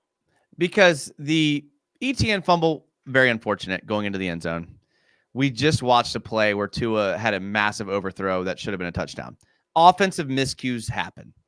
You cannot, this is what I was talking about with Nielsen and the defense and why Doug Peterson might have called him out, is you cannot give up explosive plays like this. You just absolutely cannot. Like, you just cannot. Like, that's a bigger, to me, an explosive play is a bigger impact than a offensive miscue, because we know offensive miscues are going to happen. We just watched them from both teams happen. So we keep having this conversation about why the team didn't pass the ball more in the second half, but we haven't had the conversation about the fact that this defense started reeling towards the end of the game, whereas they played well earlier. So maybe the offense felt like they needed to run this clock. They needed to hold on to the ball, because right now, everything Miami's doing, it's working. Point. That's a good point. No, that actually, I hadn't thought about that. I had not thought about that. Maybe the offense was like, we can't give the ball back to the Dolphins. Like, we need to eat as much clock as humanly possible, because our defense is on their heels right now. Right. Maybe. Steppen James, channel member, says, bro sold me money and the game. Okay, so actually, if you watched Club Jaguar last week, and I cannot wait to call him out on this. Our Wednesday night show is sponsored by BetUS, and we always go through the lines. And there are some rookie gamblers. It is what it is. They're rookie gamblers. Me, not so much myself. Okay. So we went through the lines and we made our predictions on the lines of the game. And I was like, and at the end, I was like, are we going to keep track of this? Because I'm pretty sure I'm going to hit all of these out of the park. Again, I'm wrong about a lot of things, and I'll admit to them when I am. I called Jags plus 3.5 because I said on the show the Jags will lose by 3. Okay. I said, take the under, because I think in week 1, these teams aren't going to score as many points as you think. I took the under. And then I don't know what the other bet was, but I've knocked it out 3-0. So nice. I'm starting Club Jaguar bets our rankings in first place because it was pretty obvious that we were going to lose this game by 3 and that they were going to hit the under. So I'm going to just put that there. So yes, the game went as I predicted, man. I just everything but the score. But everything how but it went. Everything but the final result went exactly as you thought. That's crazy. 30, look, That's on the crazy. Duval dive. If you want, it's all recorded. The Duval dive last Wednesday's show. Everything Take a look. but who won, the final score. What I mean is the fact that they were going to run, the fact that we were going to have success running the ball, the fact that we were going to play well on defense, the fact like all these things went how I thought it was going to go and went as I thought the coaching staff was going to view it, if that makes sense. Like they were going to try to hold on to the ball and not try to outscore them, not try to get into a pissing match with the Dolphins because that's a recipe for failure, in my opinion. What it sounds like to me is you got the final score wrong and you're just grasping for something to be right about. That's what it sounds like to me, Travis. That's what it sounds like to me. That's what it sounds like to me. We can go with that. All right. I'm just kidding. All right. Carson Jack, channel member, says, we back. That's good. We back. Isaiah Jones says, yeah, Cisco was lost right there. It happens, I guess. Is it bad? I'm starting to lose patience with Doug. We talked about Doug for a while. I mean, wins and losses are all that matter at the end of the day. Facts. I don't care about patience. Yeah. I mean, listen. Give me 10 wins. And I mean, you said moral. You talked about moral victories. I talked about how the team should have won. All that does not matter. It's wins and losses. So no, it's not bad, Carson. I do think we right the ship coming up with the Browns, though, mainly because of how bad the Browns looked last week. So Brenneman says, yo, what's good? I mean, things are good with me. I'm busy at work. Actually, our middle school, I'm an AD. Our middle school football team had a game tonight. It was like pretty far away. They didn't play great. We have some injuries we're dealing with. I got to talk to our D coordinator. Our D coordinator is blitzing too much. And for me to say that's I mean, the head coach was like, we're blitzing too much. And I was like, well, talk to him. I mean, you're the head coach. Go tell him. And he's like, I know. I like to make adjustments in game. So let me ask you, Travis. You're a head coach. You notice your D coordinator is blitzing too much. Are you going to tell him mid-game, chill out on the blitzing? Or are you going to see if his scheme works and then address it afterwards? It depends on how much cachet this DC has garnered with me on past years. If we're like in our first year together, I'm making corrections as they come along. And so that means in game. Okay. If he's someone who's shown me that he can, he's one of those great coaches or one of those, above average coaches, I'm going to give it some time and see if it works itself out. I think that's a good answer. I was going to accuse you of riding the fence there and taking both answers, but that's actually a good answer. So I can't do that there. I can't. Robert Harrington says there's a guy who won the Super Bowl with Doug who's out of a job right now. He specializes in tall quarterbacks. No, moving on. Yeah, same. Jags #1 in explosive plays week 1. That was hilarious to see. Now, and I'm like, dude, and the fact that you didn't, that's just going to put salt on the wound for all Jacksonville. I'm telling you, man, that's it. If you're a defense, you have to limit those plays. And the Dolphins, and this is where my problem is because that's what the Dolphins do. That's what the Dolphins do. But that's the Jaguars' offense was #1 in explosial plays in the NFL. Yeah, but I mean, how many did we give up? I mean, what are we in defense? We probably had to. I mean, so Miami was middle of the pack. I retweeted it and actually went I don't know, had 500 likes or something crazy. Only 500. For me, that's a lot. Go follow Travis. I'm a little guy. I'm a little guy, man. Go in the video description. Only 500. If I have 500 likes on my tweet, it was probably something banger, and it was probably not about football. So that's how you know how much Travis is further along than me. So make sure you guys go follow Travis because 500 is not enough for Travis. All right. So make sure to go follow the video. Man, I had one last week that was 9,000 or something stupid. I only focus on Twitter. But no, all that to say is I think the Dolphins were middle of the pack. I don't think they were because they didn't have a lot. They had 3 explosive plays in the game. I mean, it was. Dang it! I don't have that data. I can't think of 3. No. You can't think of 3 explosive plays. So explosive plays are just the plays. I mean, take Bigsby run was 29 yards. You have it's pass interference, so I guess that doesn't count BTJ's throw. You had So a throw to Christian Kirk, middle of the field, that went for like 30 on that drive where Etienne fumbled, didn't it? I'm Yeah. pretty sure. He ran that Interesting. like I don't skinny know. post. He ran either a seam route or a skinny post up the middle. And Yeah, you had the Gabe Davis plays. Gabe Davis had Yeah. 3 catches, and all of them are over 20 yards. Okay, all right. So, I mean, that's 3 plays in and of themselves. Each of his like big routes, whatever you want to call them, each went for over 20 yards. You have the run, the Tank Bixby run. You have the Christian Kirk 30-yard catch and down the seam. I mean, we're at 5 right now, and I know I'm missing something. Like I'm sure I'm missing 1 or 2 somewhere. So that's all I'm getting at. So that's 5 explosive plays in 3 quarters of a game because we stopped doing it in the fourth quarter. That's by definition of explosive plays. But when you consider momentum changing, we're not even adding in the BTJ 40-yard, pass interference penalty. Like, come on, because he didn't catch it. I mean, we had a lot of explosive plays for a very small time frame. I guess I'll concede this one. I guess to me, it just felt like Dolphins had more explosive plays than us, and maybe not by definition, but it felt like they did. I don't know. Hey man, feelings can deceive you, man. So that's why we say all about facts, not feelings. Show me what happened. Don't show me how you felt about it.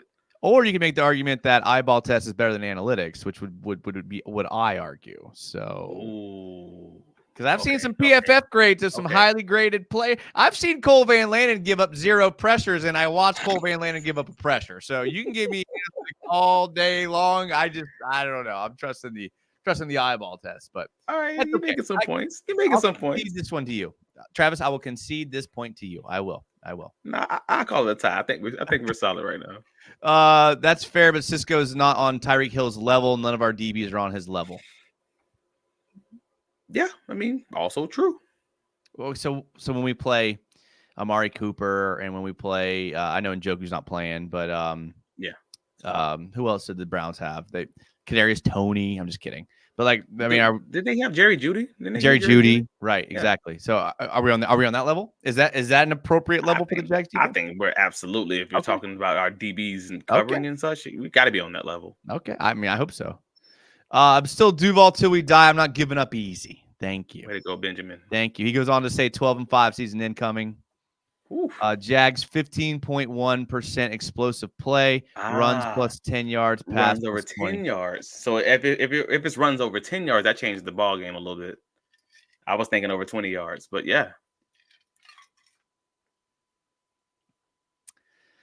I don't know if you could convince me that a run of 11 yards is an explosive play, but if that's how you guys want to categorize it, a first down rush is it's solid, but I don't know about explosive. That's the problem. That's the problem. And it's like when you look at a Tyreek Hill 80-yard touchdown, in my brain, that's way more explosive than a Trevor 12-yard rush for a first down. And they're both explosive, but one's an 80-yard momentum changing play, and one gets us further along to a drive where we kick a field goal. So that's we need new just stats. My only point. So we need new stats. We need rushes over 20 yards and passes over 30 or something. Or we just use our eyeballs and we just evaluate people like the old-fashioned way, maybe. All right, let's move on to a little bit more. I mean, I'm not going to show this. I don't even know why. I didn't thought about not even showing this play, the Etienne fumble. I mean, just to show it. Well, so Christian's blocking. Run that back for me again. I want to focus on Gabe Davis because people were pissed at him, and I'm trying to. No, I don't blame him here. I actually looked at him. Like I watched him. And you know what? I didn't read anything on Twitter about him, and this was unwarranted. I just noticed he was the closest Jaguar to the play, and I was like, could he have done more? I don't think he could have, and maybe I'm wrong here, but like by the time he's going for he just jukes him going back outside. He was aiming. He was going towards him. He's expecting a touchdown here. Yeah, as he should. And then he's like, "Oh shit, that's a fumble." There's no. I mean, he has no shot there. I mean, that's just like, I can't assign any blame to him there. I can't. Watch it from the end zone. I saw people comment on like 3 of his plays saying Gabe needs to block better. Gabe needs to block better, and this was one of them. And I only ever saw the television copy until right now. So cool. So I guess the argument could be he could have blocked that guy. I think that's what they're saying. He just got juked instead or whatever. But. Okay. So he comes onto your screen about halfway through. Let's take a look. Right there. And that's one-on-one with the guy who ends up making the play. So that's the argument.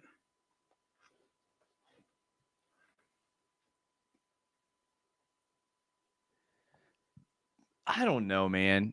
He doesn't know where the ball is being hit. He doesn't know where. Bingo. I mean, that's where I again, UCF guy, Gabe Davis. I'm always gonna be in his corner because I'm biased in that way. I'm just gonna call a spade a spade. But that's the conversation that's being had on the socials, and that's kind of what I'm like a little split on. As a former player, now that you're seeing it, should he have made this block? Yes. Do you really blame a wide receiver for not blocking a free safety across the middle of the formation? At You the can angle tell that me. he's going, it just feels like he probably is not expecting the corner to run around him and just go the opposite direction. Like he's coming at him thinking, I Right. can't tell you what he's thinking. Like, but it's just it happened. I don't don't. know. It's hard for me. I mean, he's going full speed at him. It's not like he's not trying to block him. It's rough. It's rough. But at the same time, if the coaches are looking at this film, they're probably telling him you got to get a hand on him, and he knows it. And you're talking to Gabe, he's probably going to admit the same thing. Hey, man, I know I got to get a hand on him. I got to dive. I got to do something. I got to slow him down. Something. And that's all fair. It's effort. So I don't know. Yeah. Let's move on to some positives. Cool. Yeah. Let's do that. We like positives. Let's do that. We're an hour and 26 in. Wait, I do have to get a Corey T comment in here because if you don't know, you don't know. You don't know. But Corey T is the reason why all of this happens, right? Okay. Corey T is the benefactor of Jags United. Just so you know. So Corey T likes to lurk in the comments. Me and him text throughout the game the entire time. He'll come in with comments every once in a while, but just so everybody knows, if there's no Corey T, there's no Jags United. Just throwing that out there right now. And we are eternally grateful for Corey T. 100%. He says, with our O-line, a 10-plus yard run play should be an extra explosive. It's a good point. Okay. That's a good point. That's a good explosive. Point. All right, so here's a positive. This is what I was kind of talking about earlier with Jerry Jones. I believe this is him here. This is a pretty tough Euro DB. Yeah. Manned up with Tyreek Hill in this pre-snap alignment. Yep. That's for a rookie in his first game. Yeah, that's not easy at all. That's not great at all. And again, he's like right in that no man's land of being 4 or 5 yards off. Not where he knows a pick's coming also. Like it's not great. Yeah. And they're not pattern matching. They're not pattern matching here. You can just tell by where they're looking. Ideally, you would pattern match this to me, but fine. Jag Nielsen, do what you want.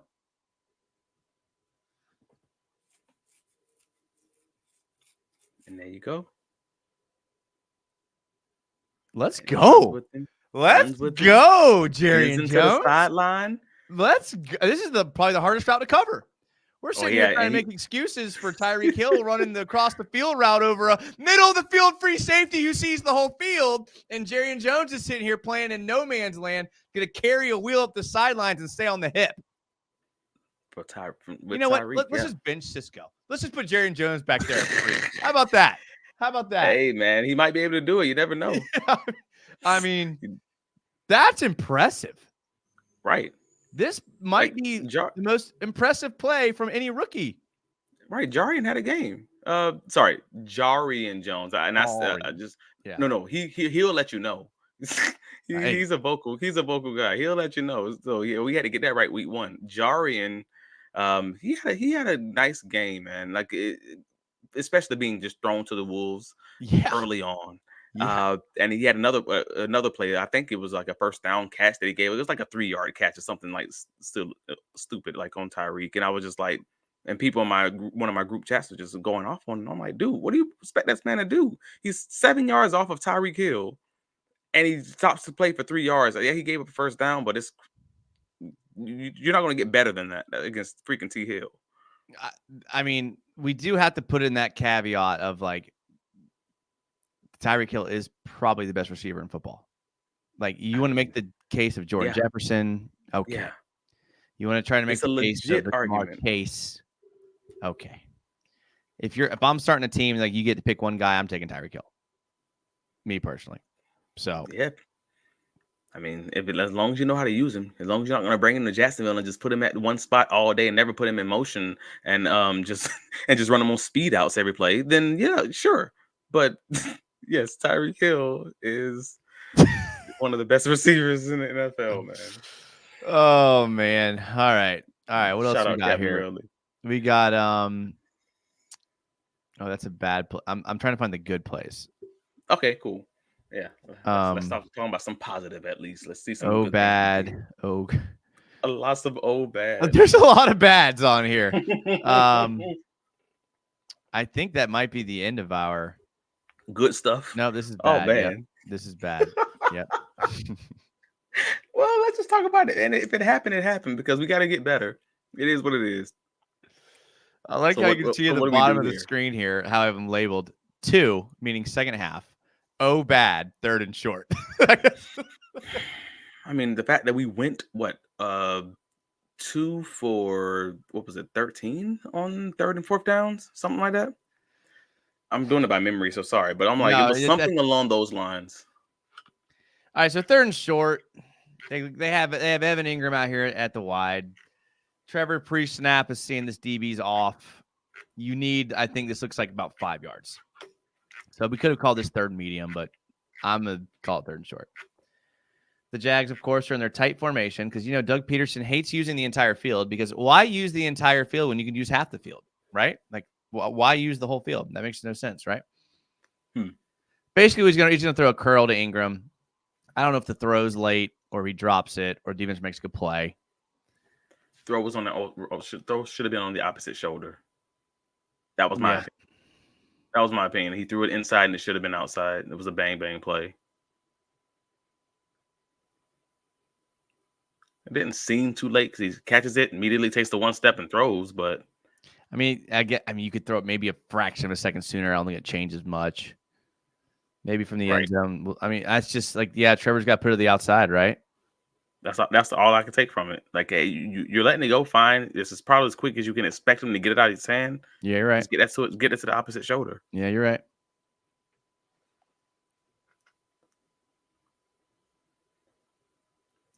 So we throw it towards the DB, makes it an easier play for the DB. Or hear me out. Okay. Hear me out. I know this is crazy. Or you spread the field and you bring this guy out here, this guy out here. And what makes this happen is since your linebackers are now aligned here and here, maybe your nickelback has to be aligned more on the inside. And because of that, your DB has to play outside leverage and has to play more to the sideline because there's so much room out here compared to the rest of the field. And your only help is in the middle. And if you actually spread the field, doesn't matter where you throw it because your DB is in more of a prevent alignment because you have the field so spread. Am I crazy there? Am I crazy? I'm not 100% sure the DB is going to adjust his alignment just based on that. The corner and coverage specifically. I say corner, but I think it's the safety. Actually, I think it's Holland. But I don't know for sure that he's going to change his alignment just based on that because at the end of the day he's still playing his man coverage and he's still breaking at exactly the same point. Like he's sitting on the route because he doesn't think Ingram's going to outrun him. I mean, does he take one step back? I don't think so. I mean, I think he gets this read right away. He does. He does one hop step, but yeah. I mean that's a good break. Moves. That's a good break on the ball.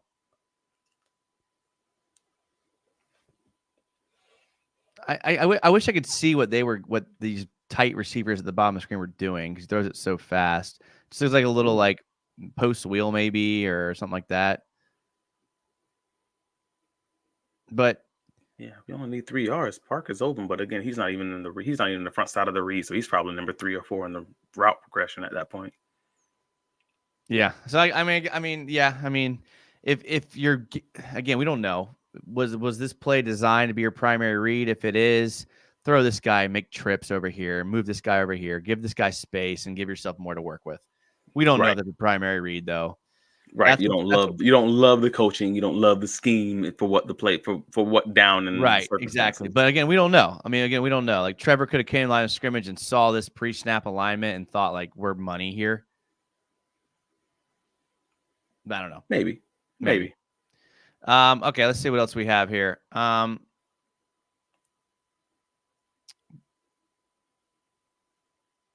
Oh, we got that one already.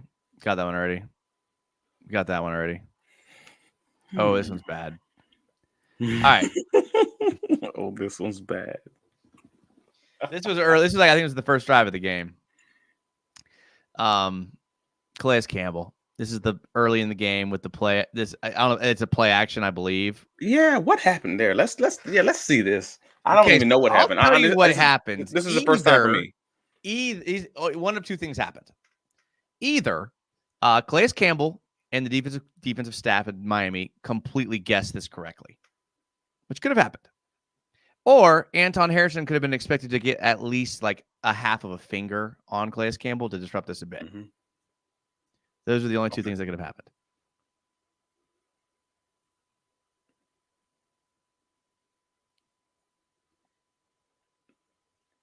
Oh no, yeah, they did not plan on blocking him. Not at all. Like they did not. They planned on, yeah. This was a naked boot all the way, right? Yeah, and they thought he could outrun Calais Campbell, and he couldn't. So that's what I think. Like maybe Calais Campbell just guessed insanely correctly here. He took this wide angle here. They thought maybe he would squeeze down the play action, and he didn't. Yeah, guess right. Yeah. Wow, that's funny. I mean, I bet when they watch tape, they're just like, no, of course I can get this pass off before Calais Campbell gets to me. Like this 39-year-old, huge, guy. It's just tough when you see Harrison do nothing. Like nothing. Yeah, there's no other threats. So why not? Like no work to find. It's tough to see that and be like, come on.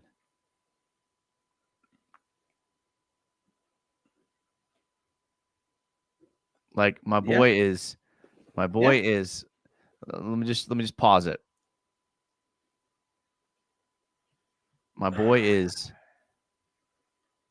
watching, saying, "Oh no, this play did not work." But you're supposed to be selling the wide zone to the left, right? Like that's the whole point. So you wouldn't block Calais Campbell on the right. I know. I think this was a great play by Calais Campbell. So great play by Calais Campbell or bad play call by Press Taylor?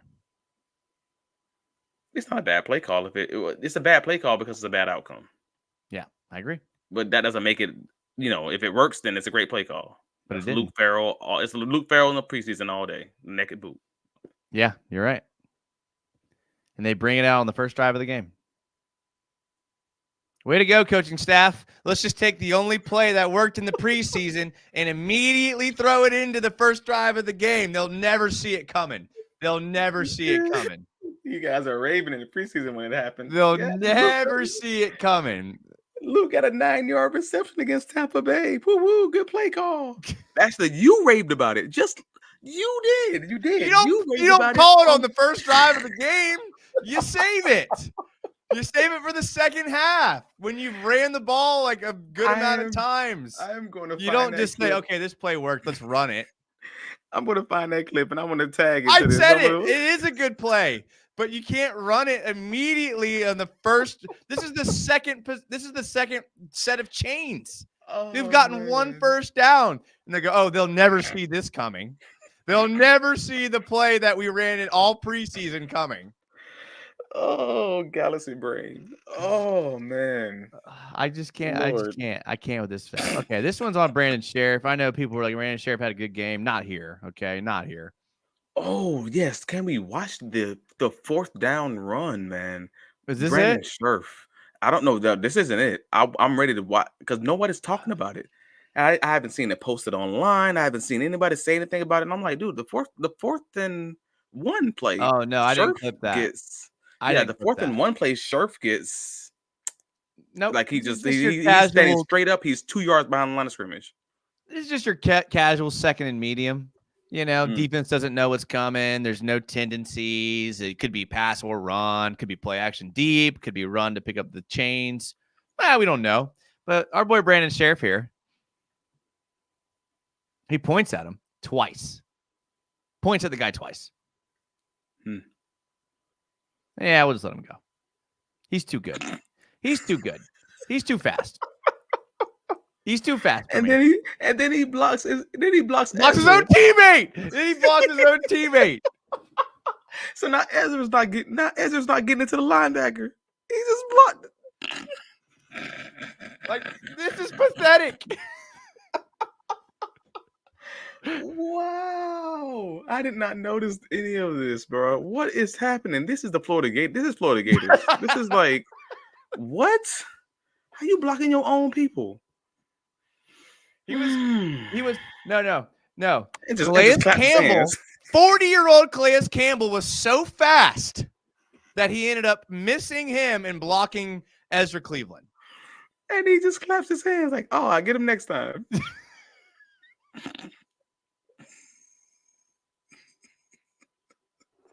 I can't. Like, there's so many bads, dude. I can't. We haven't even shown this one yet. I didn't even notice that play, bro. That is so awesome. Bad, dude. So bad. Kirk is like fighting the ball here. Come on, man.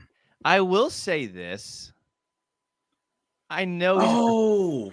Isaiah. I'm sorry. Isaiah Jones is at the 4th down run, was on Cam Robinson whipping on the block, and he is 100% correct. I was thinking about the 3rd down play when they tried to hand the ball off to Tank Bixby. That was 3rd down, not 4th down. Good call out. Thank you. Keeping me accurate. Isaiah knows his stuff. For sure. I was about to try to defend this is a hard catch to make, and it is. Again.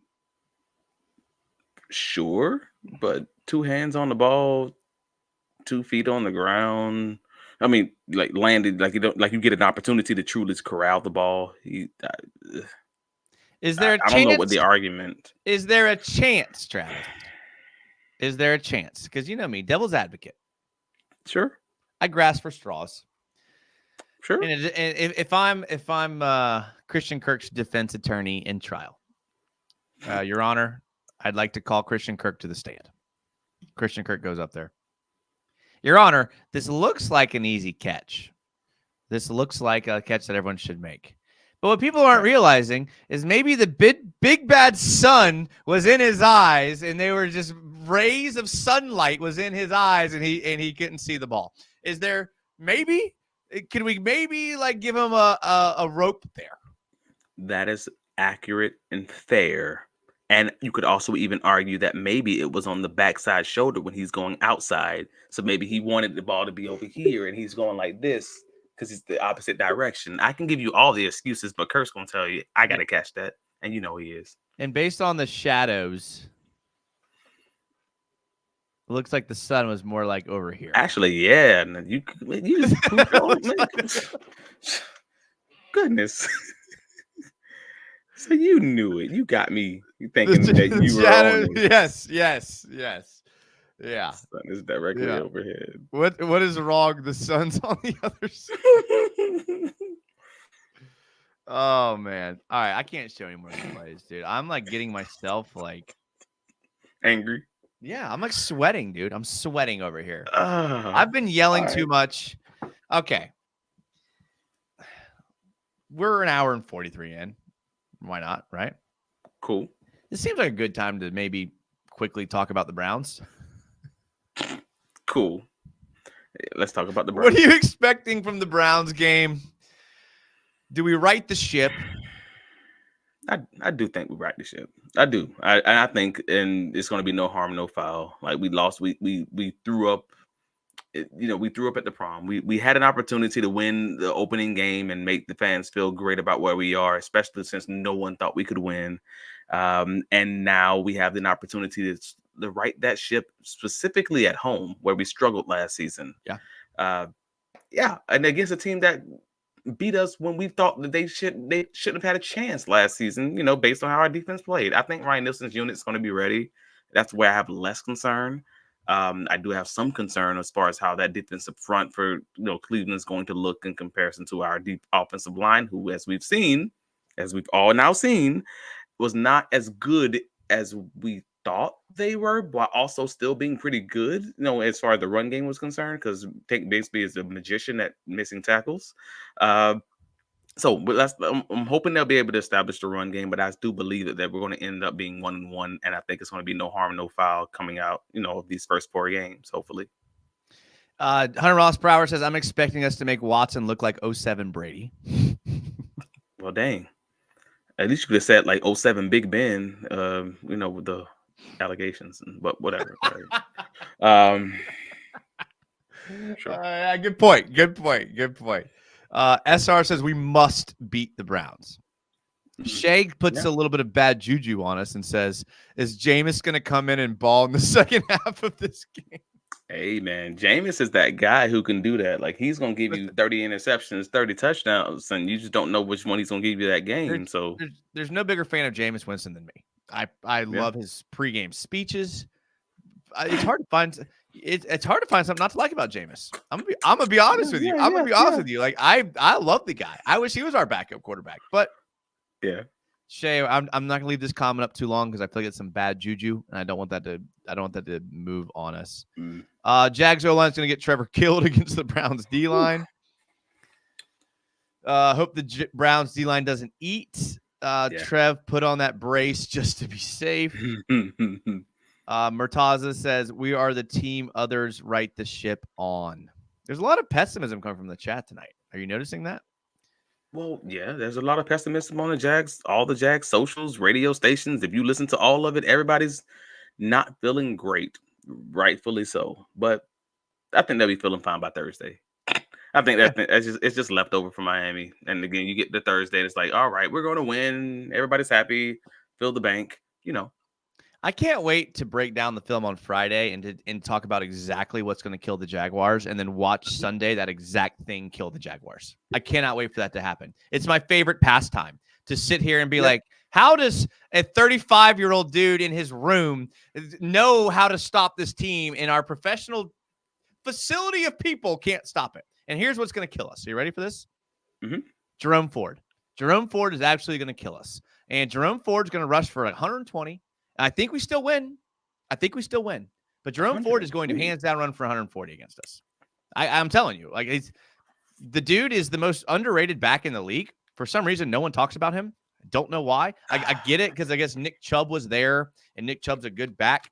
But in every game that Nick Chubb has not played, Jerome Ford has stepped into that spot and performed admirably, if not better. So we better stop Jerome Ford, because they're going to run him into the ground. And I know they have Cooper. I know they have Judy. Joku's probably not playing. Doesn't matter who their backup tight end is. But we better get a lid on Jerome Ford. I'm telling you right now, that man will run wild on us. So you said he's going to run for 120, correct? Okay. All purpose. All purpose 120. All purpose. Okay. And not special teams. Passing and catching, I bet you goes for 120. I bet you he doesn't hit 80 yards total. Okay. I hope you're right. I don't think they're going to be close enough to continue running the ball.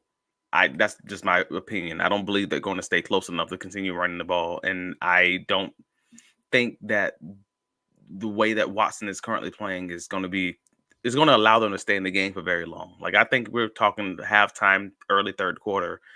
It's going to be where they have to just keep passing the ball. Like, I do believe the Jaguars will be up 10 plus at that point, and they're just out of the game. They're playing a game they don't want to play. I hope so. I hope so. I just still question if we can stop dynamic backs out of the backfield in either the run or the pass game. Stop a team that, like, we've shown that we can beat finesse, that we can run with teams, that we can be fast and run sideways, sideline to sideline like Miami's going to do. We have not shown that we're going to be able to beat physical teams that can actually move defensive linemen. Like Devon Hamilton had a rough game. Just keeping it real. Yeah. We didn't show those clips, but he also did not have the greatest game against a front that's not very good in Miami's interior offensive line. Right. So this will be a more powerful bunch as far as Cleveland's O-line. So that's it's going to be an interesting difference between Miami versus Cleveland, a power team versus a movement team. So, yeah. And I mean, and if I'm the Browns and I am watching this Dolphins Jags film and I see how they used A-Chain in the variety of different ways, I like Jerome Ford. I think, like I said, I just think he's a very underrated back, and I think that they're going to be like, okay, let's try him in this way, and maybe he won't torch us the way the Dolphins did with their speed players, but they don't also have the variety of speed players that the Dolphins have. They have Jerome Ford, so I think they're going to just lean on him to do that. And although I think the Jags win, I think when we look at the score, the box score, Jerome Ford's going to have a day. That's I got you. Right. And so similarly, like I said, like Tyreek Hill can go off and we can still win. Like I believe that. I mean, we watched that all throughout the Dolphins' last 5 games of the season last year. Tyreek Hill can go off and you can still win, but you can't let the random dude also go off. You can't let the Jerome Ford go off. You can't let Jerry Jeudy go off. You can't let, whatever it is that we did in our collapse last year, you could always point to a random ass dude who went off. And you're like, dude, like we should have stopped him. And so that's how teams are going to try to beat us. And I think we just have to put a lid on Ford. And because people are pointing out Myles Garrett. How are we going to stop Myles Garrett? This Browns defense is good. Like this Browns defense is good. Special teams. Yeah. So like it's okay for teams to have like Tyreek Hill and Myles Garrett. Like, yeah, Myles Garrett could have 2.5 sacks. We can still win. Like, you don't have to necessarily stop him. Just like throw it to the other side. Get rid of the ball quick. Get rid of it to the opposite side of Myles Garrett. Run to the opposite side of Myles Garrett. Put 2 tight ends on. But it's a fair point. But are we going to be able to run the ball like we were able to run the ball? Because again, we knew we would. If there was a game we were going to be able to run the ball, it was going to be against Miami. Cool. Now this ain't that. Right. Now, are you going to be able to run the ball like you say you want to do? So to run that play action like you say you want to do against this dominant defensive front, because we've seen games that this offense has not been able to score. So you say, hey, man, well, what are we going to do about Myles Garrett? Well, we played against Bucks last year and didn't score a point, right? If you can't score, you can't win. So to that point, that can be a 17 to 14 game or something like that. I mean, that max protection where we did throw that deep post to Brian Thomas Jr. Are you going to have 3.5 seconds to throw? Even if you're in max protection, are you going to be able to do that? And so a lot of question marks still. And like you alluded to, the Browns offense isn't lighting the world on fire. So there's a chance our defense keeps us in it till the very end. I would like to see the offense put some things together, finish multiple drives. So I don't know. And I'm curious what the defense is going to do against, Amari Cooper. Like he had a few good opportunities. I can't say good plays because Deshaun Watson's terrible, but he had multiple opportunities for touchdowns where Watson just missed them, like 2 of them that he was just like had the guy beat on what was it, the wheel route, or might have been a stop and go, sort of like a wheel route. Stop and go where he fades to the outside and Watson just like overthrows him. And I'm just like, yo, that dude's terrible.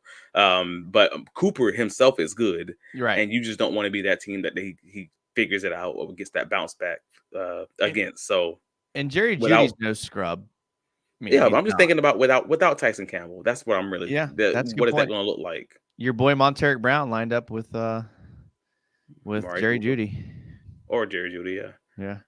I mean, maybe this could be a Jarian week. Yeah, who knows? Hey, I'm here for it.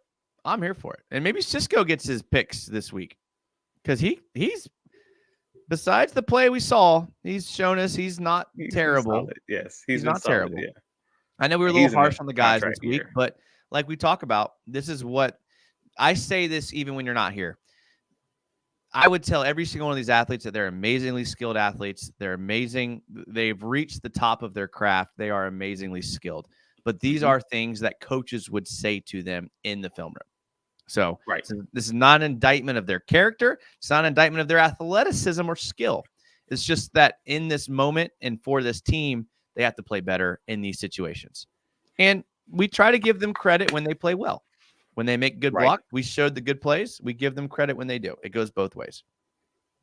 If Anton struggles in the first quarter, you can't replace Anton. No.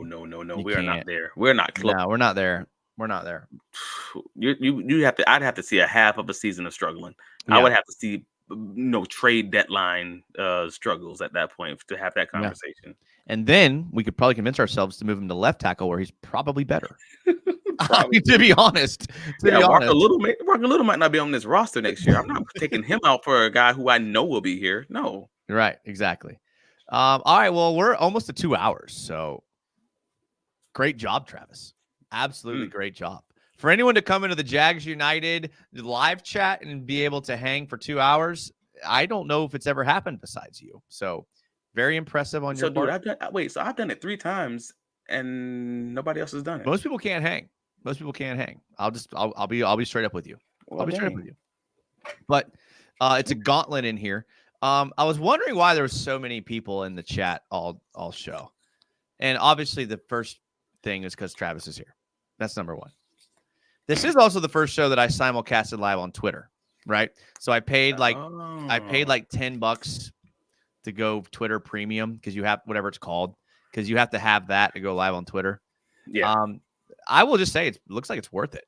I mean, it looks like it's worth it. There's a lot of viewers here, so I would recommend that for sure to do. Okay. Thanks, man, for being here. What tell us what we. If people are here this long, they already follow you. They already know who you are. But in the off chance that someone's like clicking on the video and just getting here late, like Travis, what do you got going on? Where are you going to be coming up? Where can people find you? Well, I mean, if you're listening to me and you want to find me, or if you're interested in helping me to grow anything that I'm doing, first thing first, please, we say this all the time, take a quick second. Like and subscribe the Duval Dive podcast. It's myself and Kyle, the student of the game, Nash, who formerly was Jaguars on SI, who's now covering the Jaguars with Fans First Sports Network. He does great work. That's my boy. We go back over a decade at this point. He's the only reason that I am doing this media coverage for the Jaguars. Go and like this podcast. We actually have an episode coming out tomorrow talking about the Browns, breaking it down, everything. That's the best way to support us. Like, truly, like and subscribe. Also, head over to Big Cat Country, cover the team, cover the press conferences, post-game write-ups. Like we were talking about, I gave my notes. 3 a.m. You were up at 3 a.m. 3 a.m. Because that's how pissed off I was about this game that I couldn't sleep. And I'm like, you know what? I may as well just get this work in and put it out 3 a.m. for you guys, because that's how much I truly love this team. And I'm not just covering them. I actually am a fan of the team also, unlike everyone in the media. A lot of those guys can't stand y'all. And they can't stand the team either. Well, they get paid, though, so it's okay. Yeah, they get paid to do it, but I get paid to do something I get paid to do something I would pay to do. You know what I mean? Exactly. So that was a little cheap jab. There's a little cheap jab. It is what it is, man. But I love it. And so yeah, if you don't already, I truly do ask, take a second. It's not gonna help, it's not gonna hurt you at all, but I promise you it'll help me very much. And I would definitely appreciate you guys. Everything Travis is in the video description. You guys, if you're here, you already have probably watched my shows before. And when I'm scrolling through Twitter or I'm on YouTube and anything Travis puts out, I stop and read it. And that's a lot for me because I'm like a little ADHD person. So the fact that I stop and I read everything Travis says, I'm telling you, I respect him. I trust him. So go follow everything he's on there. You can like this video. That'll help too. I always say, rather than doing anything, Duval Dive Pod. Yep. Everything. What you could do is, if you want to be a real one, is tell a Jags fan about our channels. Use word of mouth. That goes way further. If you were like, hey, you should go check out these guys, they're awesome. Much higher likelihood of them doing it than anything else. So don't be afraid. Point them to our channels. Do these things. Travis and me both do this because we love it, and thank you. We really appreciate you guys being here. The amount of people in the chat has made me very humbled, and maybe I should work a little harder at this, but I probably won't, because I told you you're great. I don't understand you. It's not. It's just like I said, I got home at. I pushed the show to 9:15 because I was like, I got to at least clip some plays. I gotta have something for them, But I work, and this is actually my busy season at work, so yeah, it's unfortunate, but it is what it is. I'm not complaining. Glad you guys are here. Thank you to all the channel members that are here. There was a bunch of them here. I can't even go through them all because there were so many. Thank you for Sea Breacher for the super chat. Make sure to follow everything on Travis's channel. It's in the video description. I'll be on Club Jaguar tomorrow, probably trying to raise some hell amongst those people. Definitely going to start the show talking about how right I was, even though I hate people that do that. With these guys, I'll make an exception. I'm going to be talking about how right I was, especially about the gambling part of the game. And then I'll have another Friday night show breaking down or previewing the Browns game. Browns. Maybe we coerce Travis into talking about the debate. Maybe we do that. I still gotta work. I have to work on my wife to make sure. I don't even know if I'll be able to be on Friday. Listen, we'll see. You work your schedule out. I will say, if I'm up at 3 a.m., I'm usually in the backseat of an Uber trying to get some fresh air out of the window, just trying to make it home. So our 3 a.m.s look a little differently, but that's okay. That's okay. Different strokes for different folks. But go watch the debate. Tell us what you think. Yeah. I can't wait to watch it. I'm going to watch it as soon as we log off. So super excited about that. Thank you to everyone that was here, and especially a big thank you to Travis. Travis, thank you. I know your time is valuable, so I really appreciate it. Follow everything in the description. You got a bunch of stuff you can follow between Travis and myself in the next few days, so make sure you do it. And until the next time we see you, as always, go Jags.